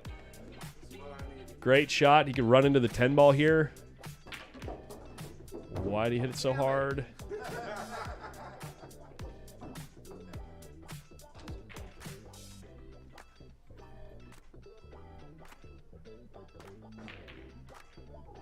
Five in the side? No.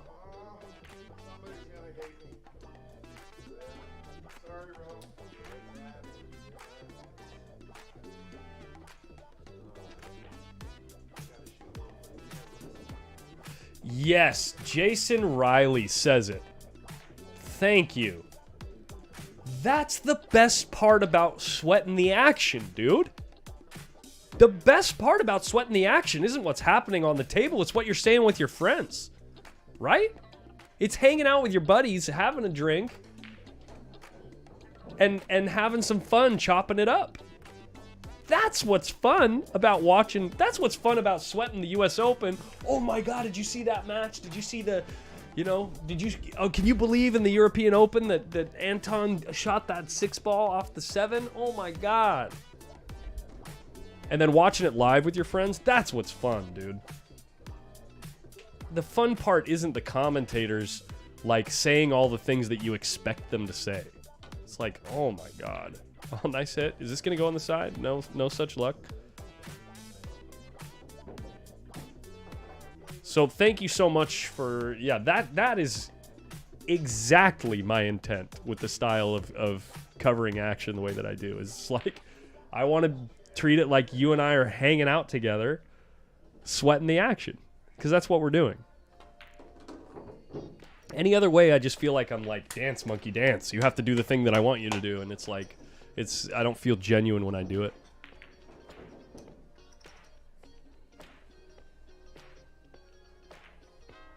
Upstate Al for President 2024.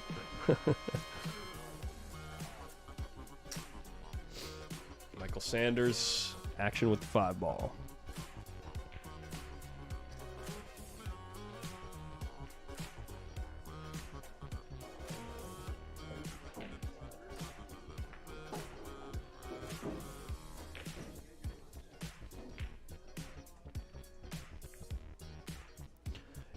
Yeah, that's great. Yeah, jealous. That's the right way to do it.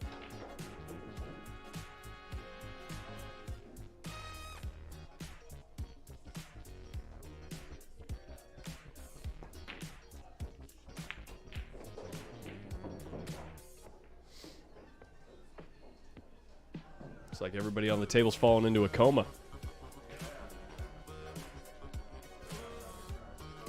Yeah, and that's the other thing, Jason Riley as well, is the vast majority of the people that are going to come across the stream, this particular style of stream, amateurs playing, they already know how to play pool. They already know what they're watching. 8 ball is going to barely miss the side pocket. And who is it? Is it Specs? No, Mark's going to come to the table and try and spear in a bank. Or are you guys cutting this? Are you cutting this and going back and forth? I think I'm banking this ball all day, every day. Because you might even get the 3 rails on the side. David Jones, yeah, I'm probably going to do 550 to 600 next week. Nice cut shot, though. But the cue ball is going to find the drink. 8 ball is going to spot up. These guys agreed to spot all balls on a foul.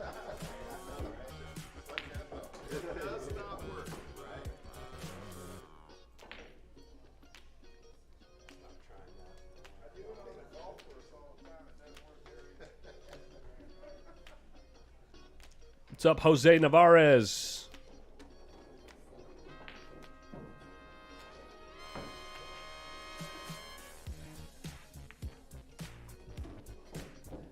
Okay, David. Yeah. I'll start putting things together on the Discord right now for that stream. Then it seems like we have enough interest in that ring game next week, so I'll just start putting the match together. Sounds like John Henderson wants to play.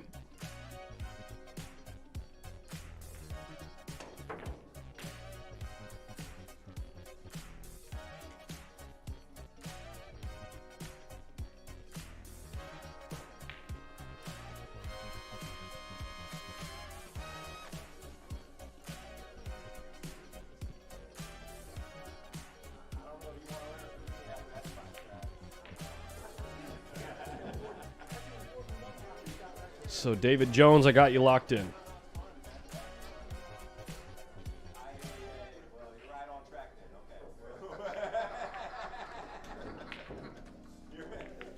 Paul Rossiter got you.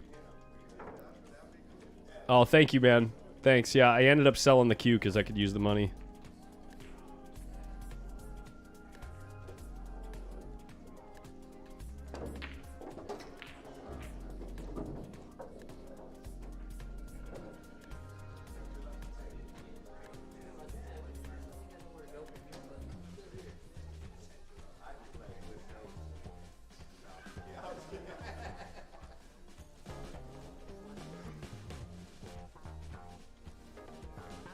Maglino plays that good, huh? How do I not know the name?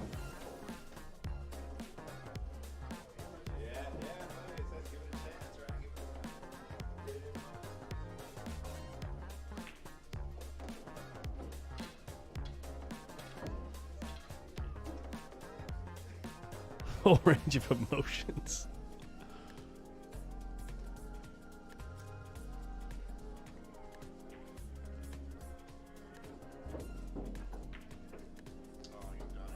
Oh, George. George whiffed the stroke. Didn't get there.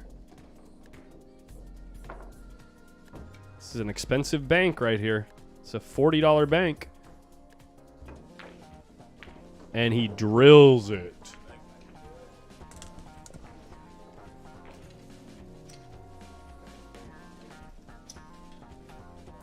We're looking at something like that. Close to it.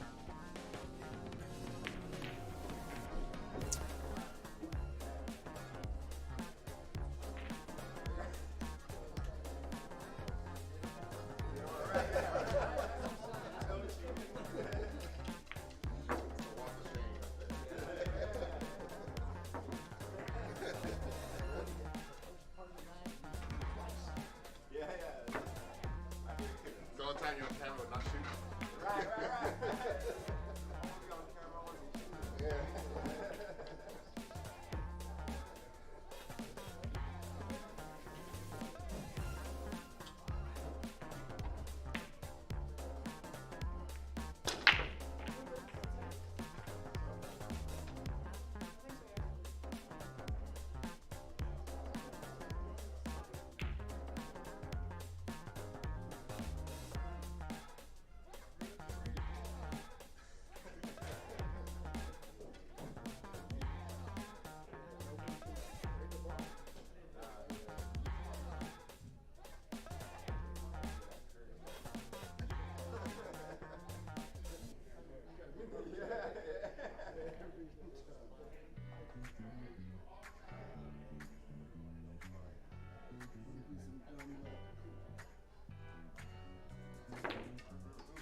Sorry, I was just checking up on a couple things there, guys.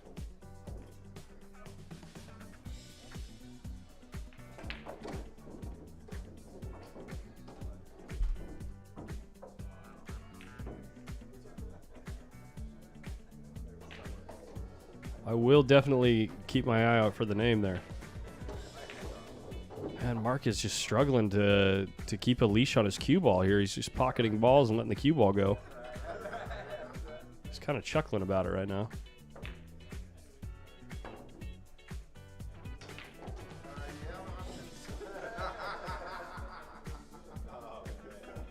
And at least they're having a good time out there. Let's turn up this mic.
Guys, I've actually got to go use the boys' room. I'll be back. I will be back.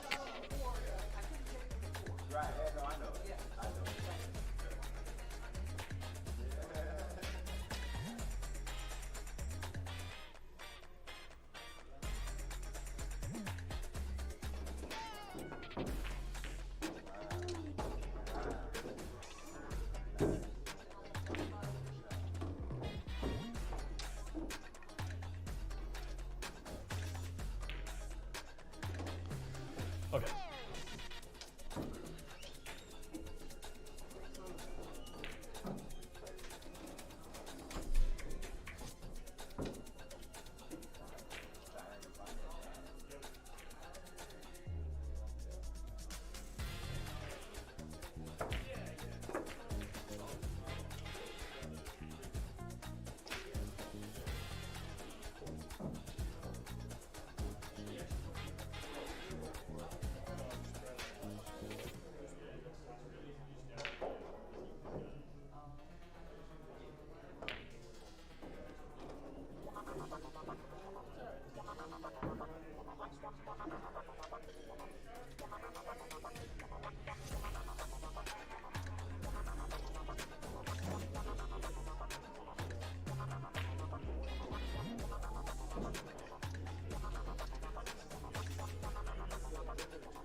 How many spot shots is he gonna give me?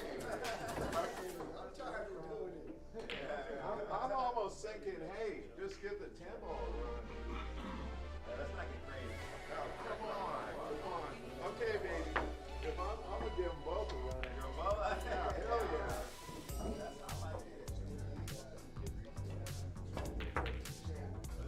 Look at that.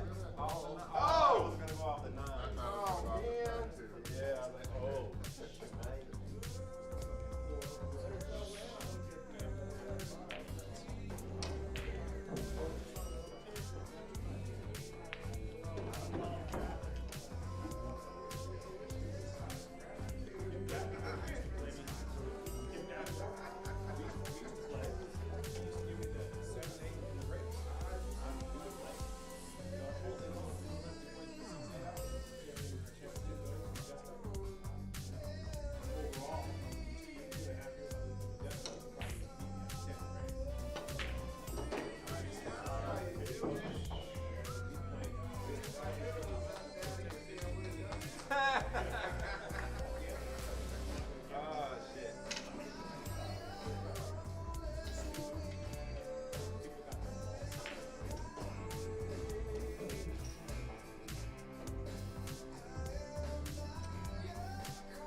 I appreciate it. All right, great.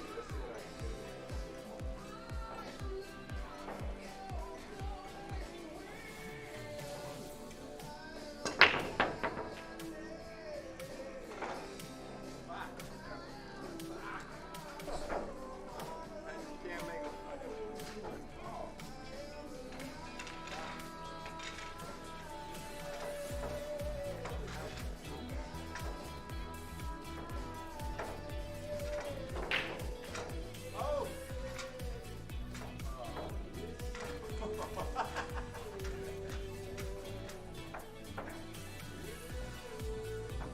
Chris, your food is ready, Chris.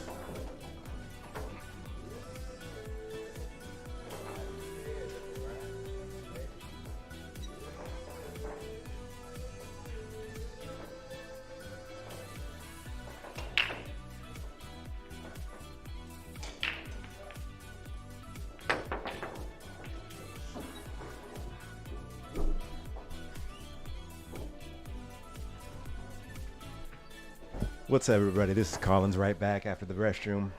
Just kidding. Thought I'd say something funny to try to keep you guys entertained. Don't go anywhere. These guys are still ready to play. They're ready to bump it up 10-10. You know how it goes. Gets late in the night. People ready to check it up.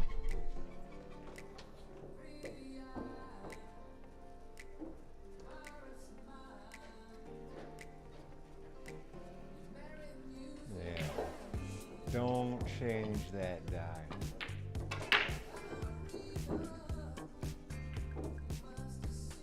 Who's out there in the chat right now anyways?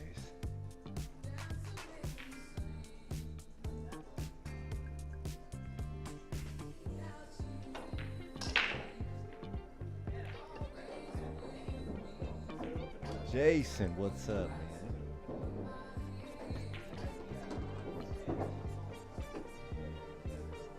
Thanks, Ike. Just trying to relax and just let it go. What up, Grubs? Wish you was here, man. Mark, who's in the ring game right now, was really hoping you'd be down here. He was really wanting to see you, man. You know, feels like this is where you belong, Grubs.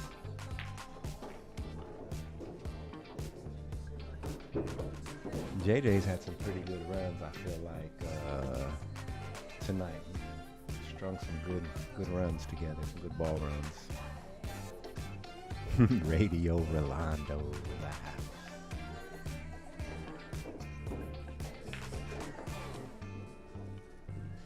Gianna, your Some food is one ready, pocket, Gianna. you know what? I got a big work day tomorrow, man. I don't know. I'm down soon though, man. I'm down. I need to mix it up a little bit more with the one pocket, man. Definitely. Yeah, and bank pool. I'm loving bank pool. Anybody who wants to goof around on some inexpensive bank pool, I'm definitely down. Me and my boy Randall have been going at it for a little while with the bank pool, so I like it. It's fun. No one likes bank pool out here, I feel like. There's like two guys I know of. Me and Randall. No, my buddy Eric Haro also likes it too. But yeah, not a lot of people really want to do much with it.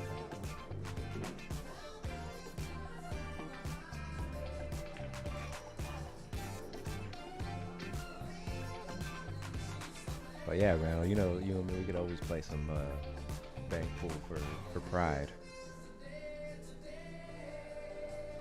No, yeah, Tony, we'll play soon, but not tonight. I'm thinking I don't want to stay too late, man. I know if we mix it up after this ring game, then I'll stay late, and I'm trying to be responsible, man, and make sure I'm in good shape for work tomorrow. But yeah, just let me know your schedule. We'll figure out a game, man. I definitely probably need a little spot or something, man, 'cause I just don't see things well enough yet, and I don't execute things well enough yet. All right, I'm gonna have to step away possibly in a minute here. I shoot after Mark, so just hang around, you know, don't go anywhere. Get you something just to drink, snack. Ooh, nice. nice spot shot. Maybe I won't have to get back as quick as I think.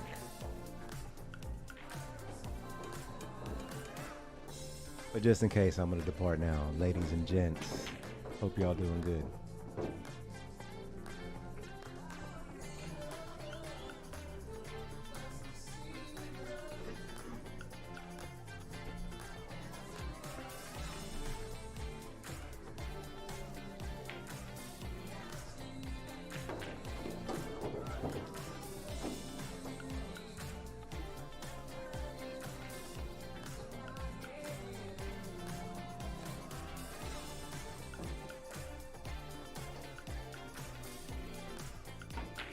God damn it.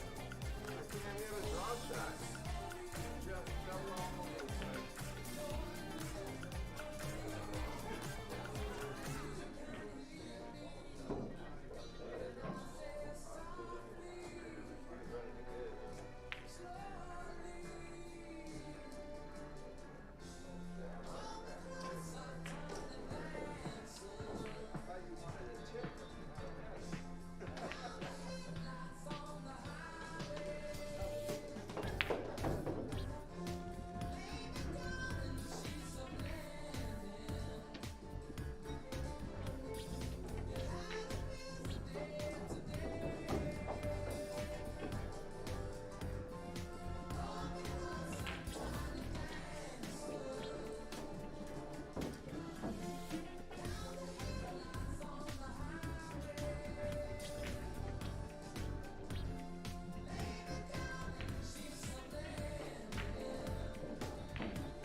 There's been some weird rolls, man. No, that's not weird rolls. That's just me. Well, it's funny how like anything in life, like how it comes in waves. Like you've been following JJ on or just I don't know weird shit like that.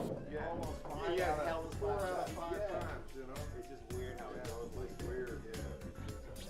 But I know one thing, bro. I'm not gonna try to draw the ball anymore. No more. I'm There you gonna go. draw the ball. Not for the rest of the segment. I hear you. Had to get some chips. Fritos. Oh, dang. I got a ball. Copyright music too loud. Bummer. Hopefully, I don't have to mute too much of this after it gets archived. Wow, it's super loud, isn't it?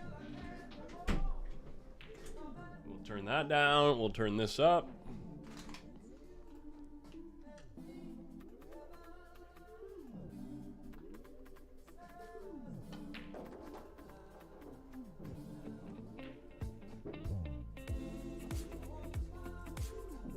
Yeah, we got it. We all good. Rolando made, wait, what was that?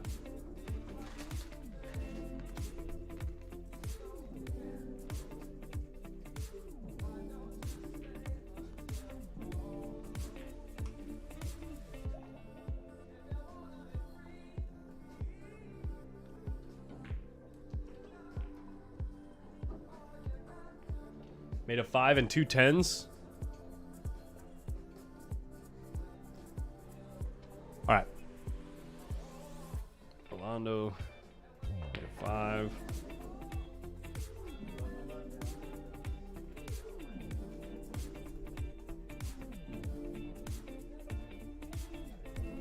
Wow, Rolando is cleaning up.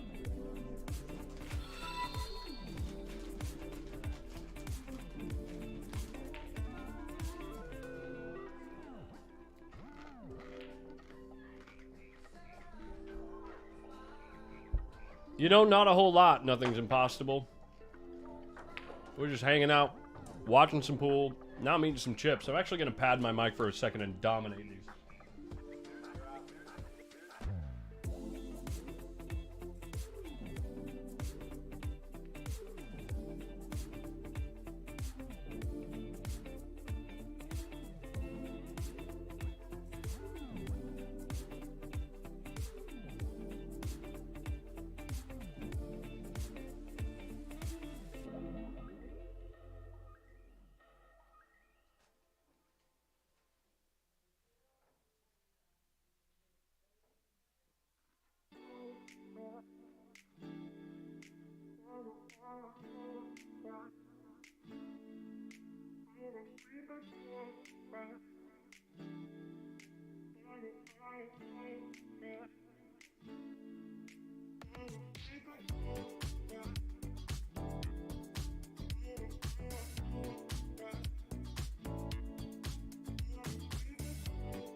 Yeah, still taking a break from the sauce. I had a couple days ago and yesterday. I let myself, well, Amanda and I had a few on Labor Day. But other than that, taking a break.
That is really cool, man. Congratulations on 4 years.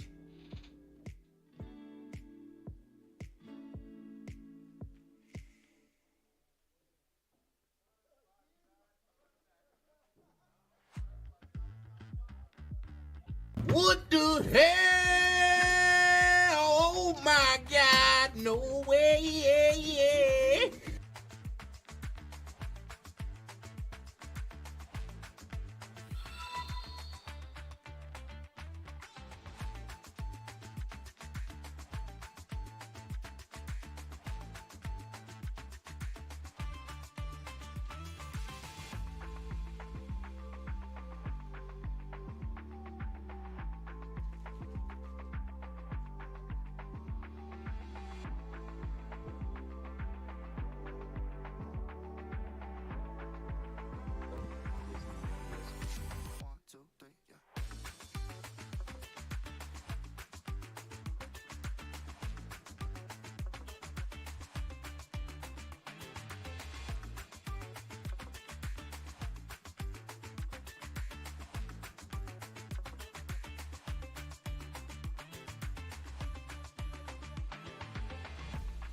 All right, we're back. Thank you so much, Will Totten. Appreciate it, man. I definitely like the gray cloth, too. Of course, Rolando.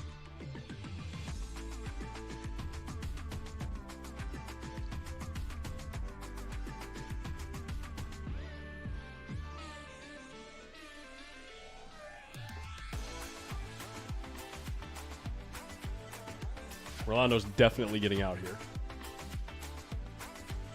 There is no question in my mind. And by the way, after this game, I'm going to tell the players we're at the 2-hour mark.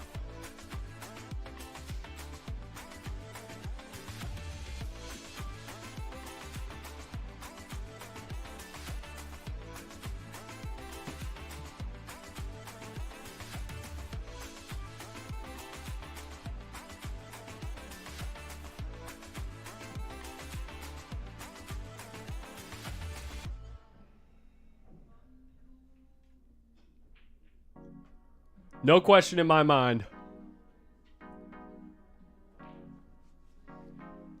Ike, that sounds like it sounds a little personal if you ask me.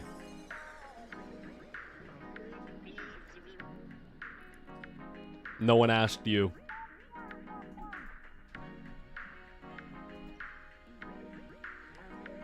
What's up, Frankie? What's going on? You're right about that, Tony Lewis. I mean, he's quite close to a breakthrough.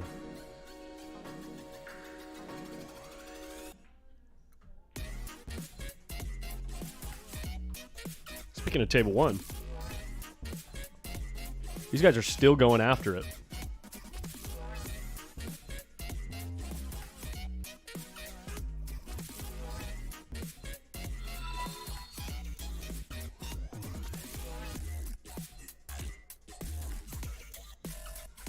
What's up, Chris Wood?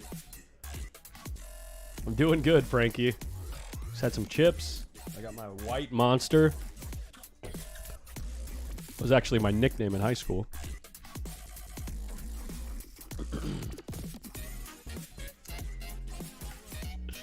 Joking.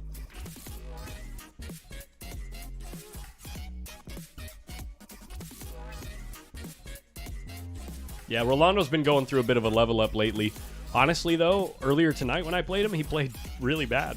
But under the limelight and in the moment, he's hitting the ball pretty good. With the pressure of the stream, it either makes you... wow, look at this little shot here. I don't think he intended to do that with the one ball, but that's really cool. But yeah, the stream will either make you fall apart or rise to the occasion.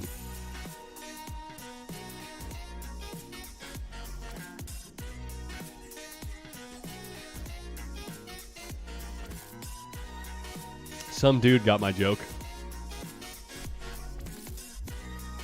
Oh crap, I forgot to tell them. I gotta talk to the players.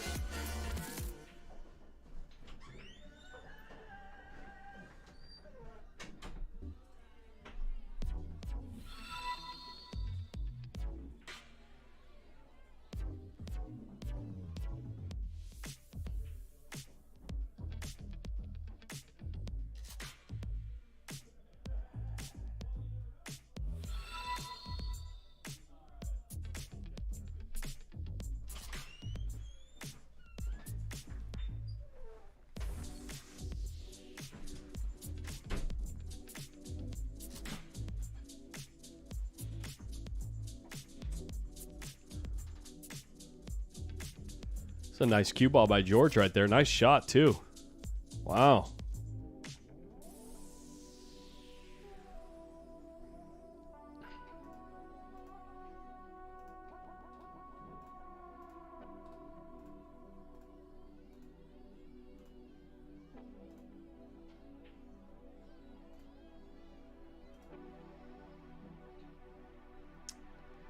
No, they never changed stakes, Ike. They all agreed to stay at 5-10. This 4-ball is going to dress up nicely for JJ, Jonathan Jackson, coming in.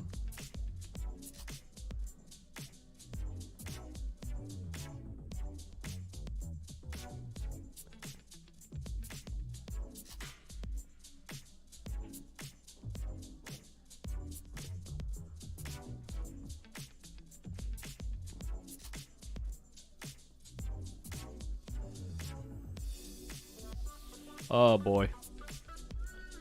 I wish I could say this is free money, but it's going to be tough to get to this 4-ball.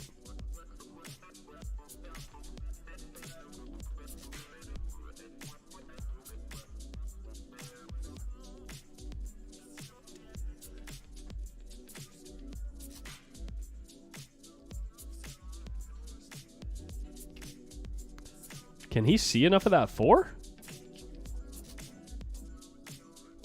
Wow. Good shot.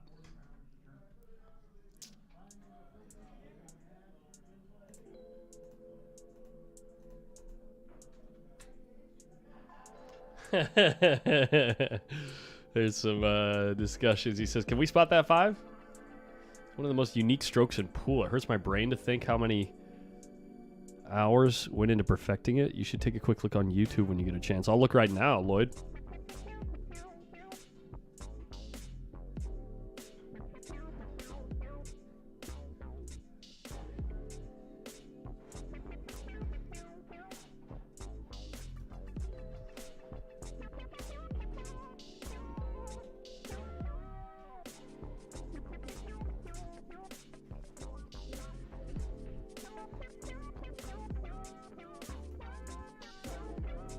Welcome to the brand.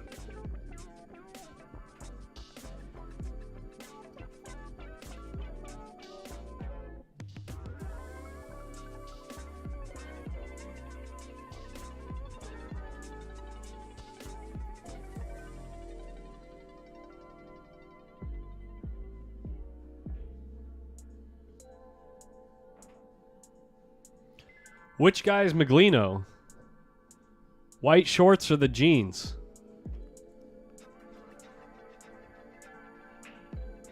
I don't know what Justin Hall looks like. I honestly don't know what Jay Hall looks like.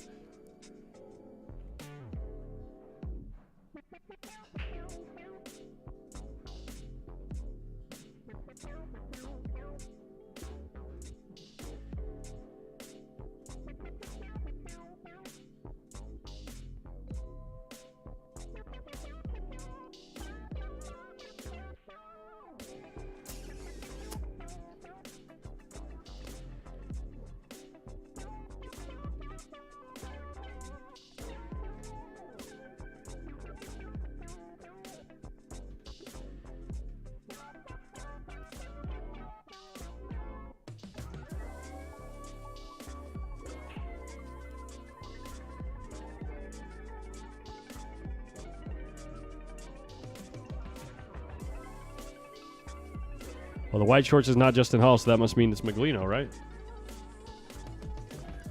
Tough shot, Sanders. You gonna jack up?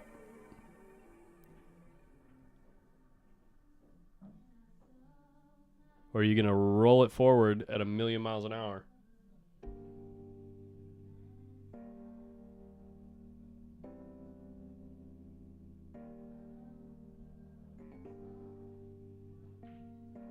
Wow. And it's still not enough. Nice try, Michael.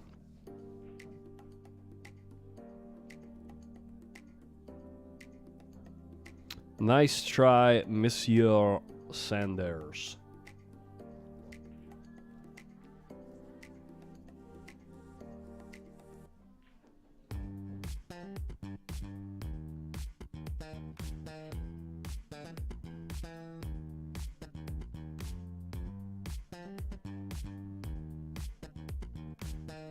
Will Totten, they're the 30 times zoom. Most of them are the 30x zoom SMTAV. They're not wireless. They're hardwired with HDMI and Ethernet.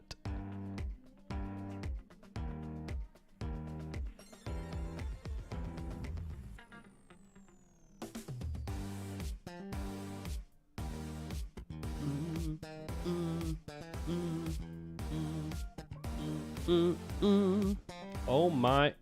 Holy shot. He was not trying to make that ball right there.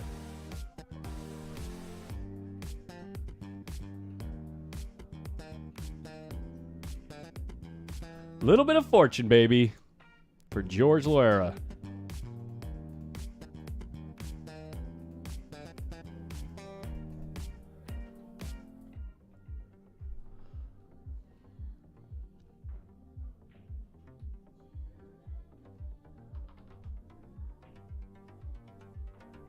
I don't believe they have a wireless version, no. I think anything that's going to be wireless will be a different brand and probably very expensive.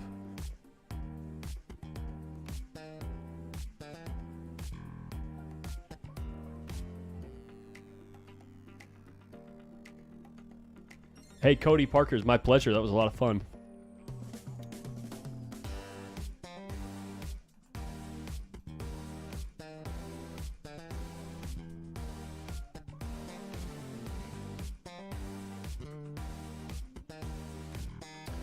I mean, there are a few options out there.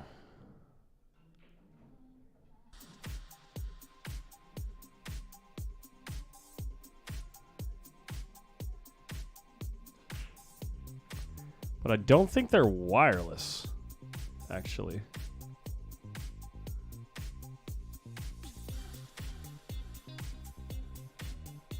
Yeah, I guess they have a few options for wireless. I never tried them myself, though. So, yeah. Adam Marr, no, it's not Call Pocket. In a ring game, everything goes.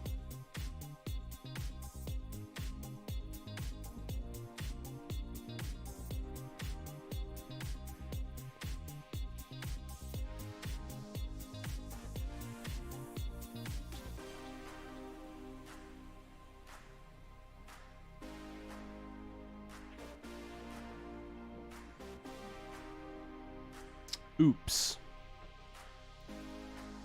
I've actually got to take care of something real quick. I'll be back, guys.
Dude, Rolando is absolutely crushing this game.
Shut the hell up, Grubbs. You can play as good as Rolando.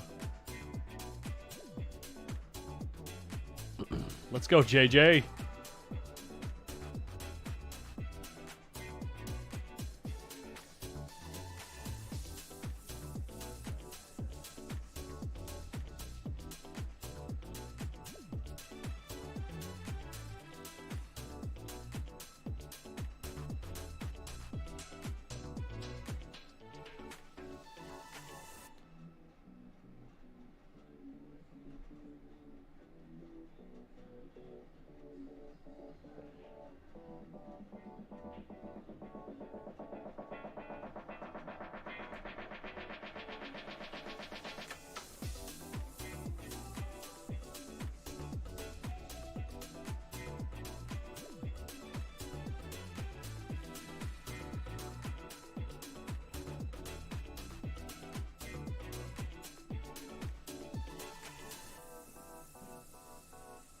Might go on the side if it had some legs. But not today.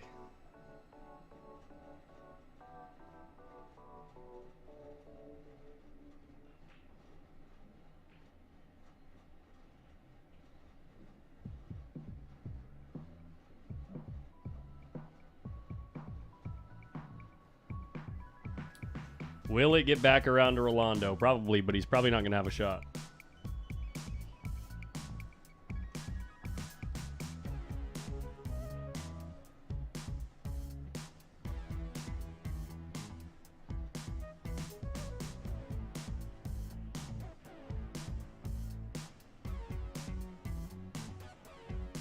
And here's why. And Rolando's hit the table now.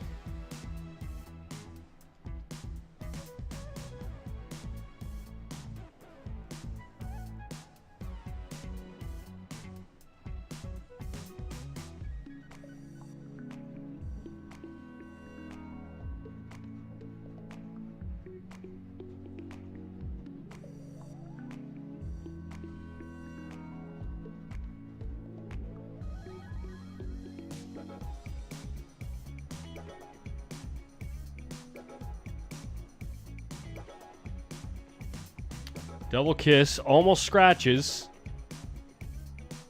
10 ball dresses up for a tough shot in the corner.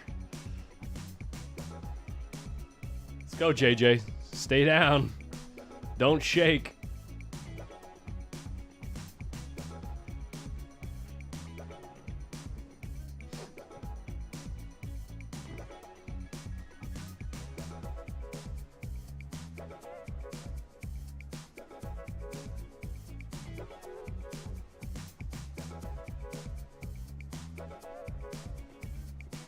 Hit the wrong side of the ball. Is he going to make it? No way. No. Stop it. That's gonna be a. Oops. Wow. Emotional, damn it. Just all the buttons. Press all the buttons.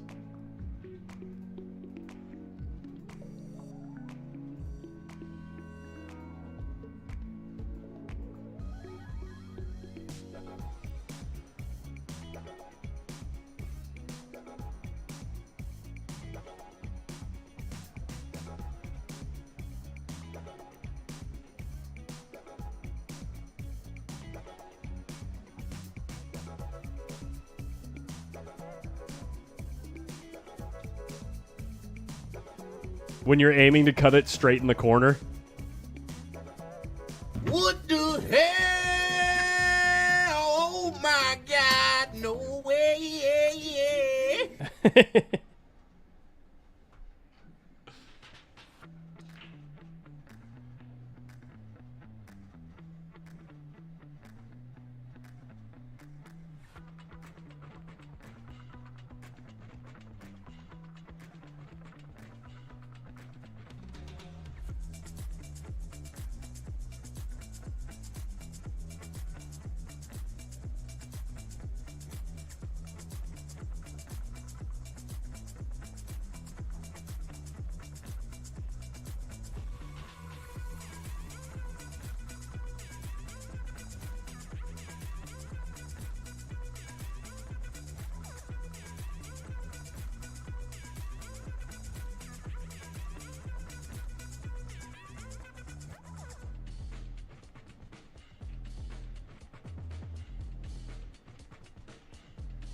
What a shot. Okay.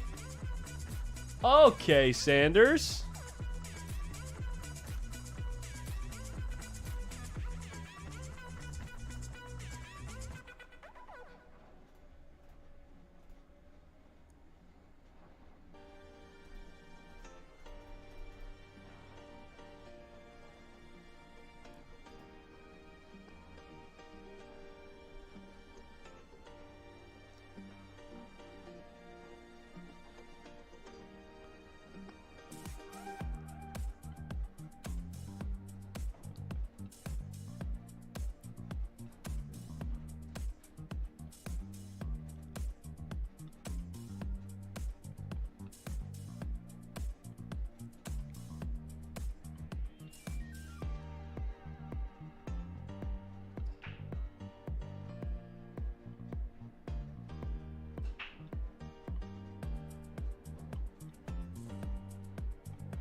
Sorry, guys. I've been on my phone. Sorry. I have been quite distracted. My apologies.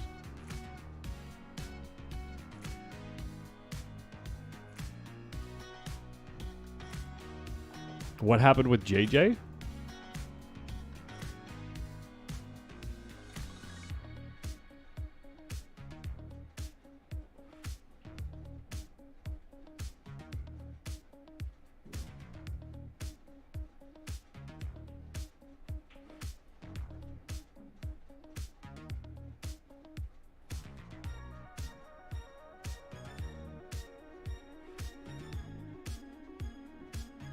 Wait, how did he make a money ball?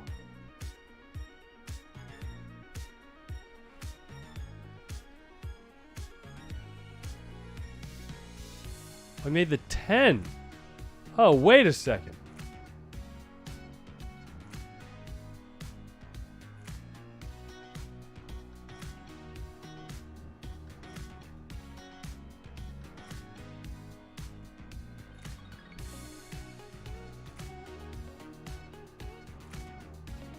Zoinks.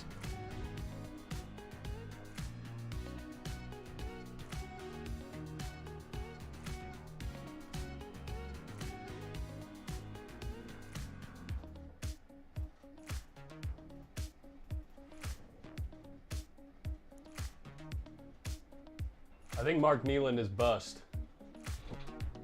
Mark Nealon went bust town.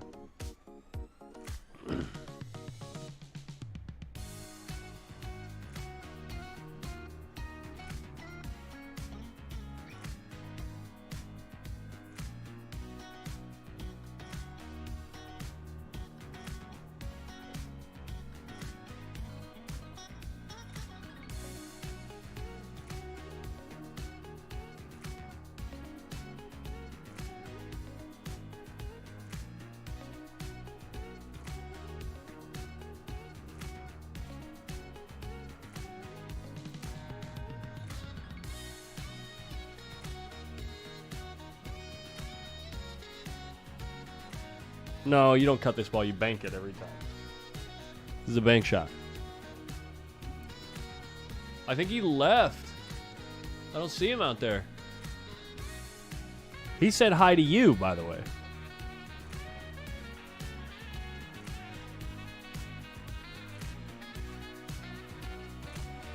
That is never a cut shot, dude.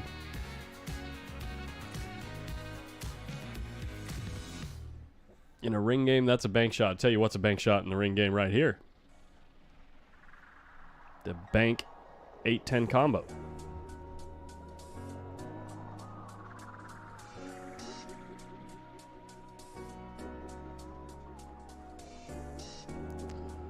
Because even if you hit it long, you got a ticky.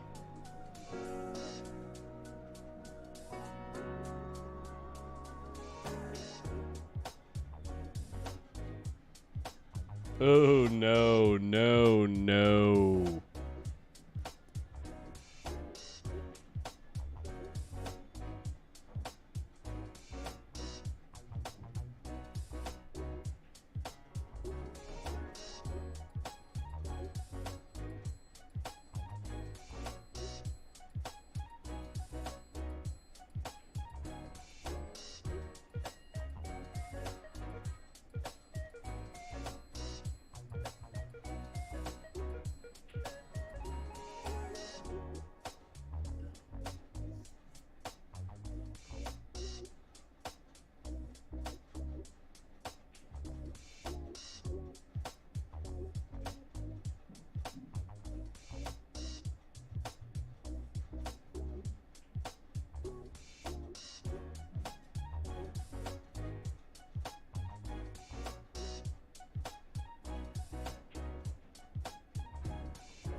%, it was a bank shot.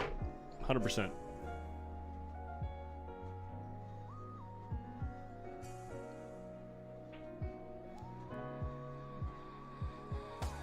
Nice out, George.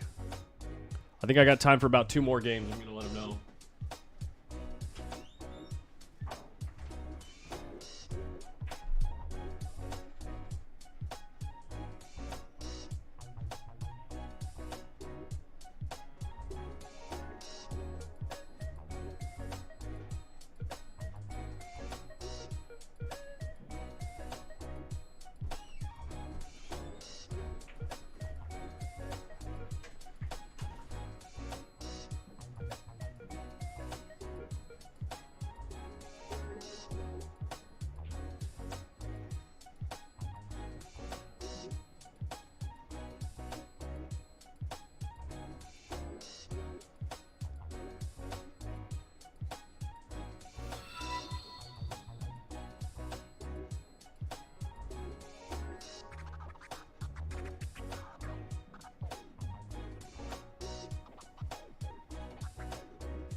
Pretty close, Michael.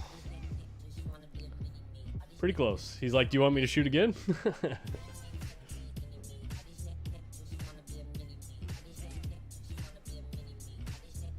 Ooh, sorry, guys.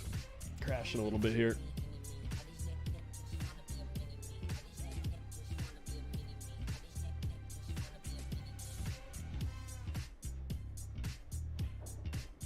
Later, Adam Marr. Thanks for hanging out. I know, Fat Bob. My bad.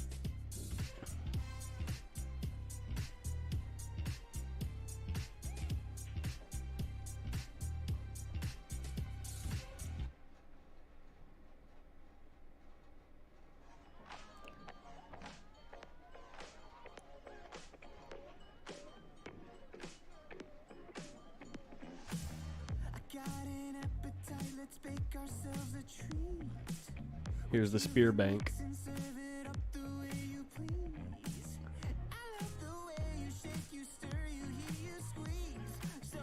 Too short. 5 ball. No huevos. George just walking away from the table like, come on, give me a break. Rolando's saying, I'll take that break.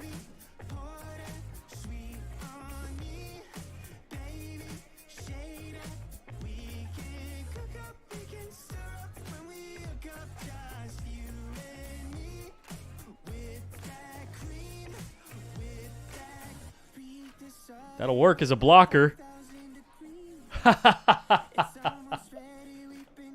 He's so lucky the 2 ball just hangs up right in front of the pocket so he doesn't scratch.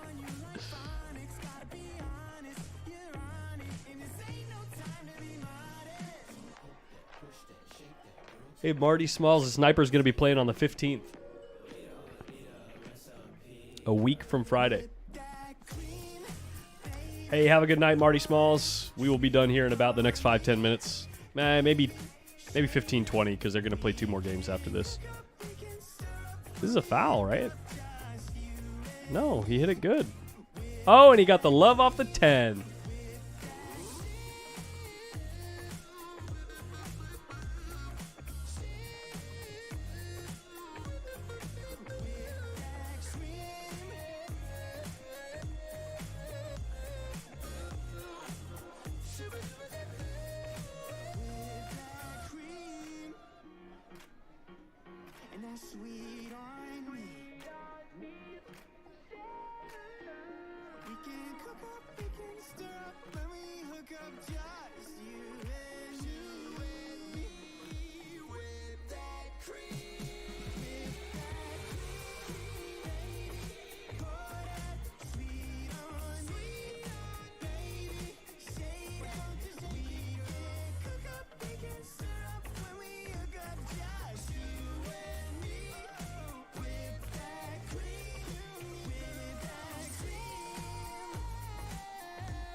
They forgot to spot the 5. Oh, really?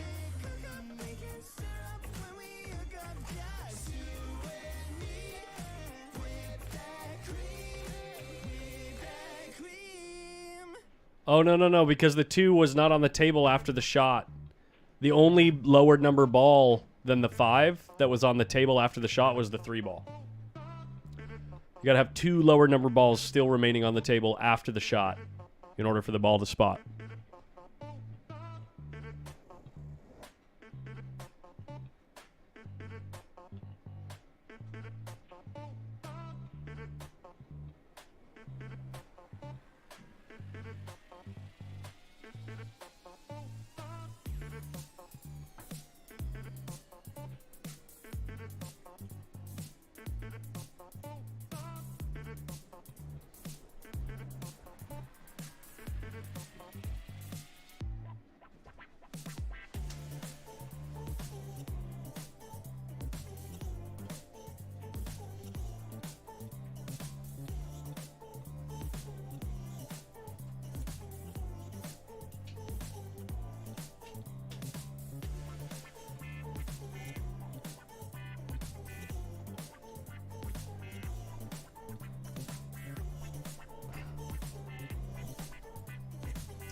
I'm going to be honest, guys. I completely have no idea where the score is. I'm pretty sure that George is still up and that Rolando is crushing. I got Jonathan Jackson and Michael Sanders just a little bit below even.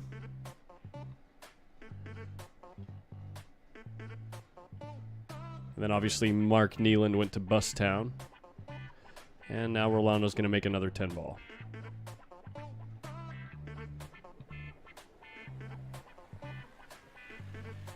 Just trickle this ball in.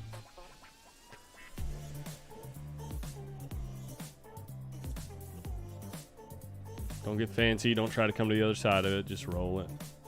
Yeah, trickle, trickle.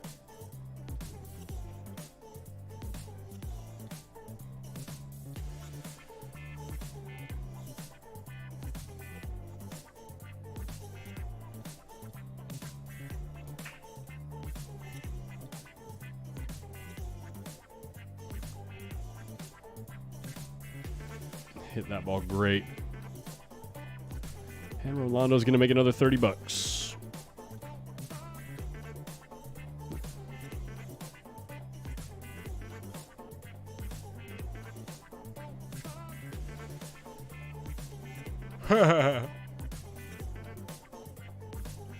Michael Sanders is walking to the table laughing, chucking money.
Dude, how is Al still awake? Someone's up 3 games over here. I don't know who's up.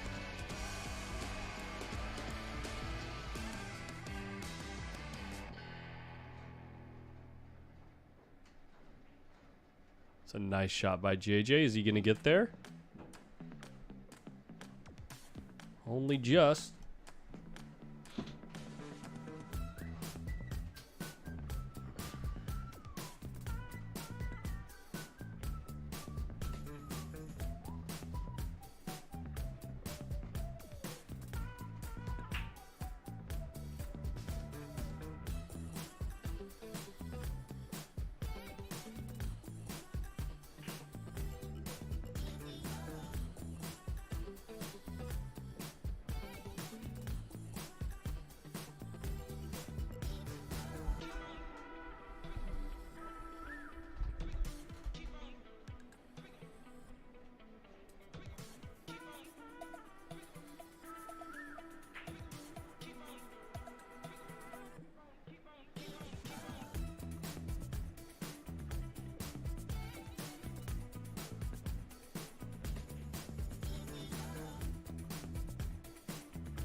Yeah, exactly. Eric, no one to keep me awake and engaged.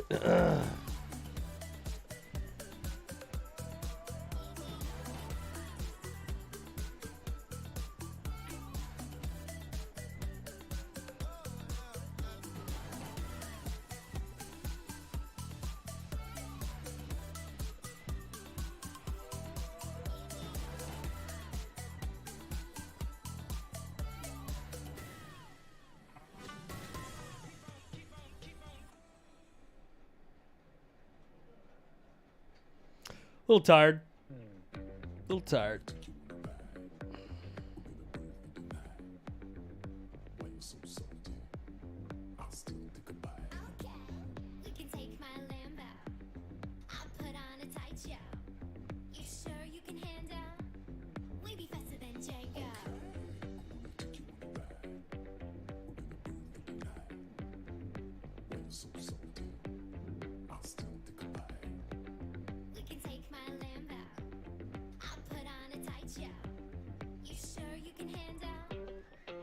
Yeah, exactly.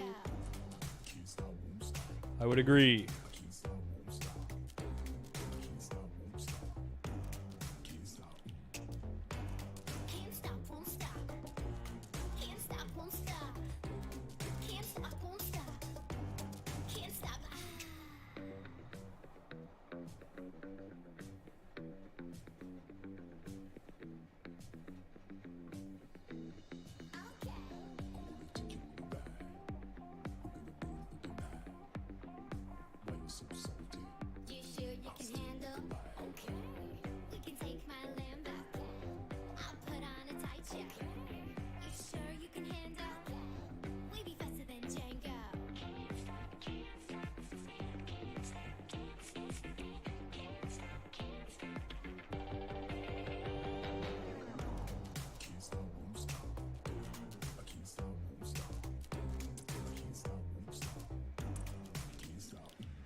You Erics need to get a room.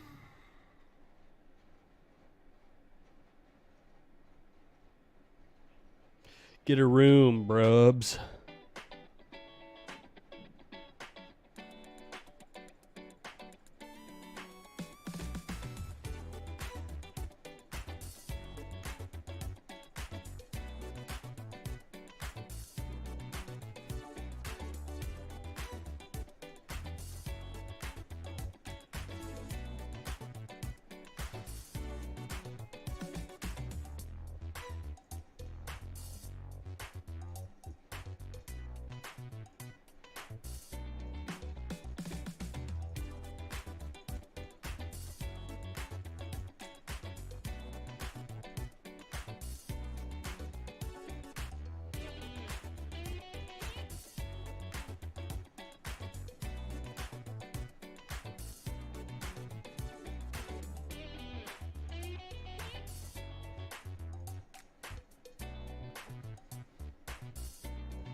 Wait, what? Oh my God, Rolando.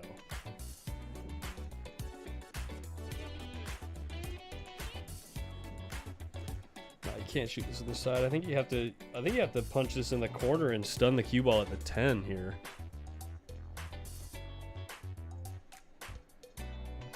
It is so hard to get on the 10 this way. You gotta hit it thin with a ton of outside spin. Or inside. Wow. Wow, he hit that great.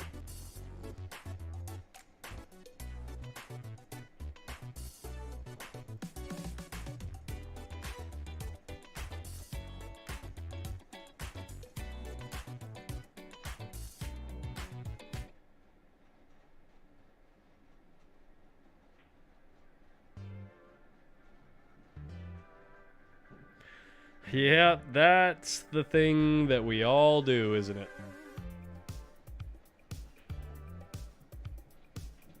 And now JJ gets to clean it up.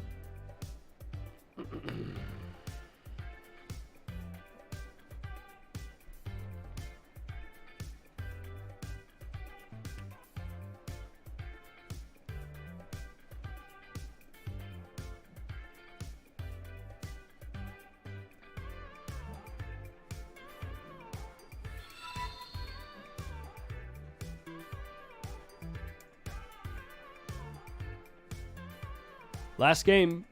Last game.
Interesting.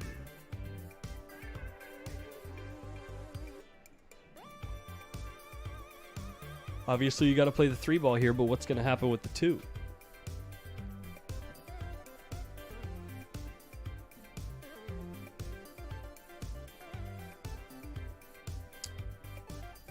Neither. Neither ball.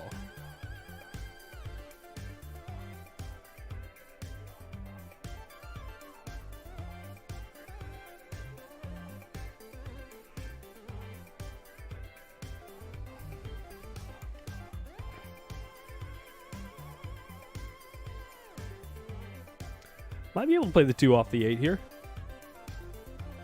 Or it might have a pocket. It's a small pocket.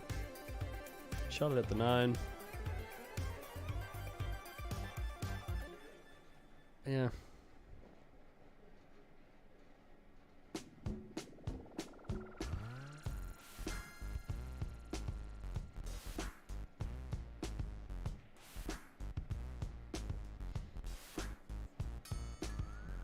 Yeah, no one's a real threat to make the 5 first here, so.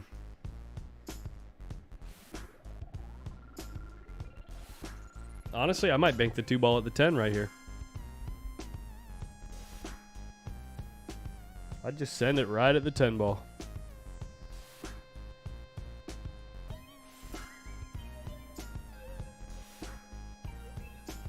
Even if you make the 2 right there, it's like, so what? And if you don't, you sell it out.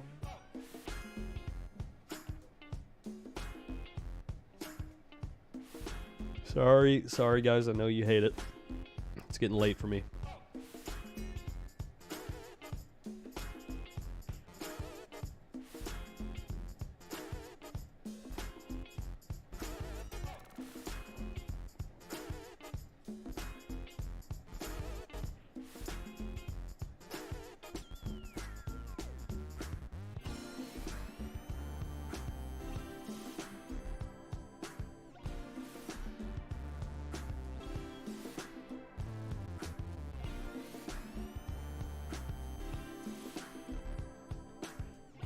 Kind of a wild stroke there.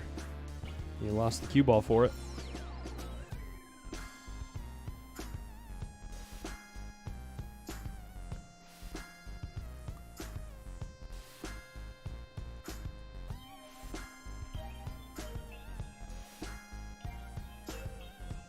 I try to run into the 10 here. I'm shooting at the 4 and the 10. Like that. It's not bad.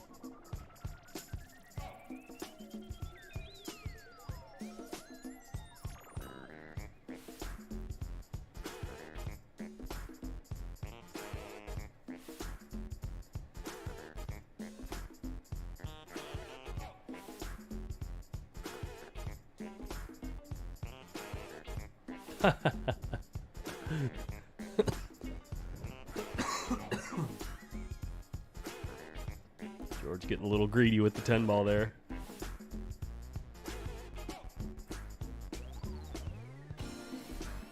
Shannon, thank you, and you, Eric, so much for enjoying it all the time.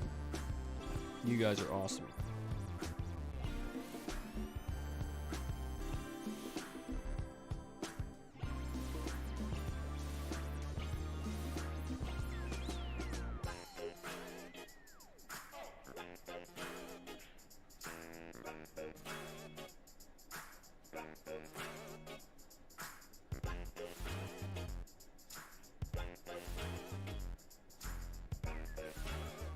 I actually really like this music too.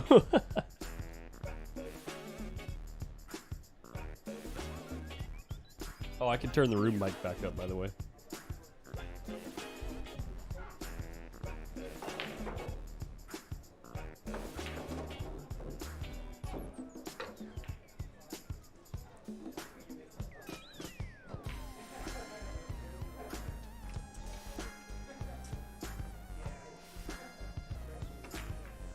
Nice shot. Now what? Play the four rails and the cue ball into the 5. No. That was a tough shot. Tough to play it that way.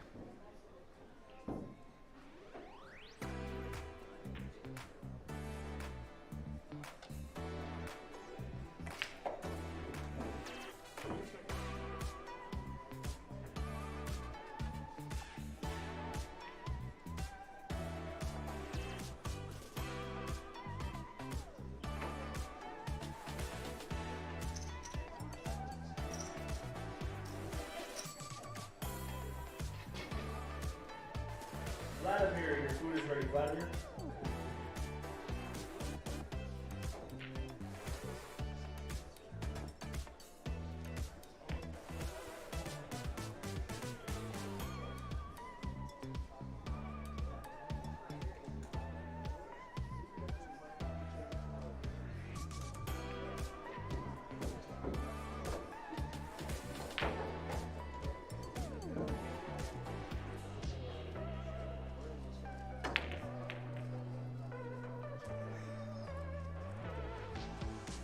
Got to come with it. Big stroke.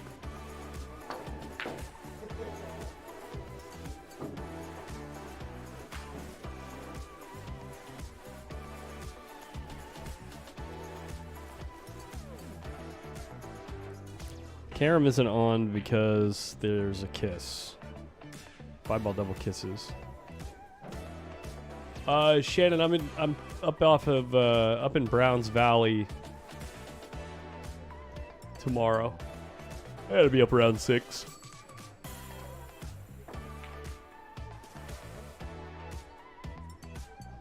Hey, thanks, Alex Mason.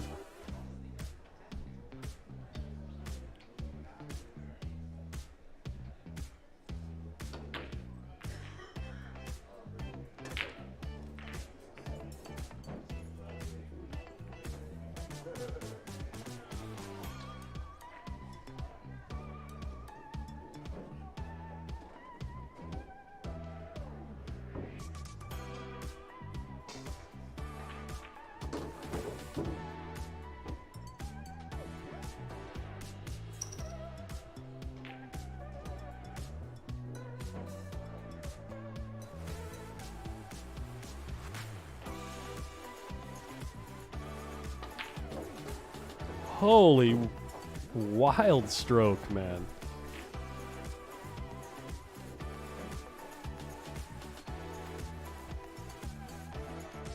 I don't know how people make balls doing that.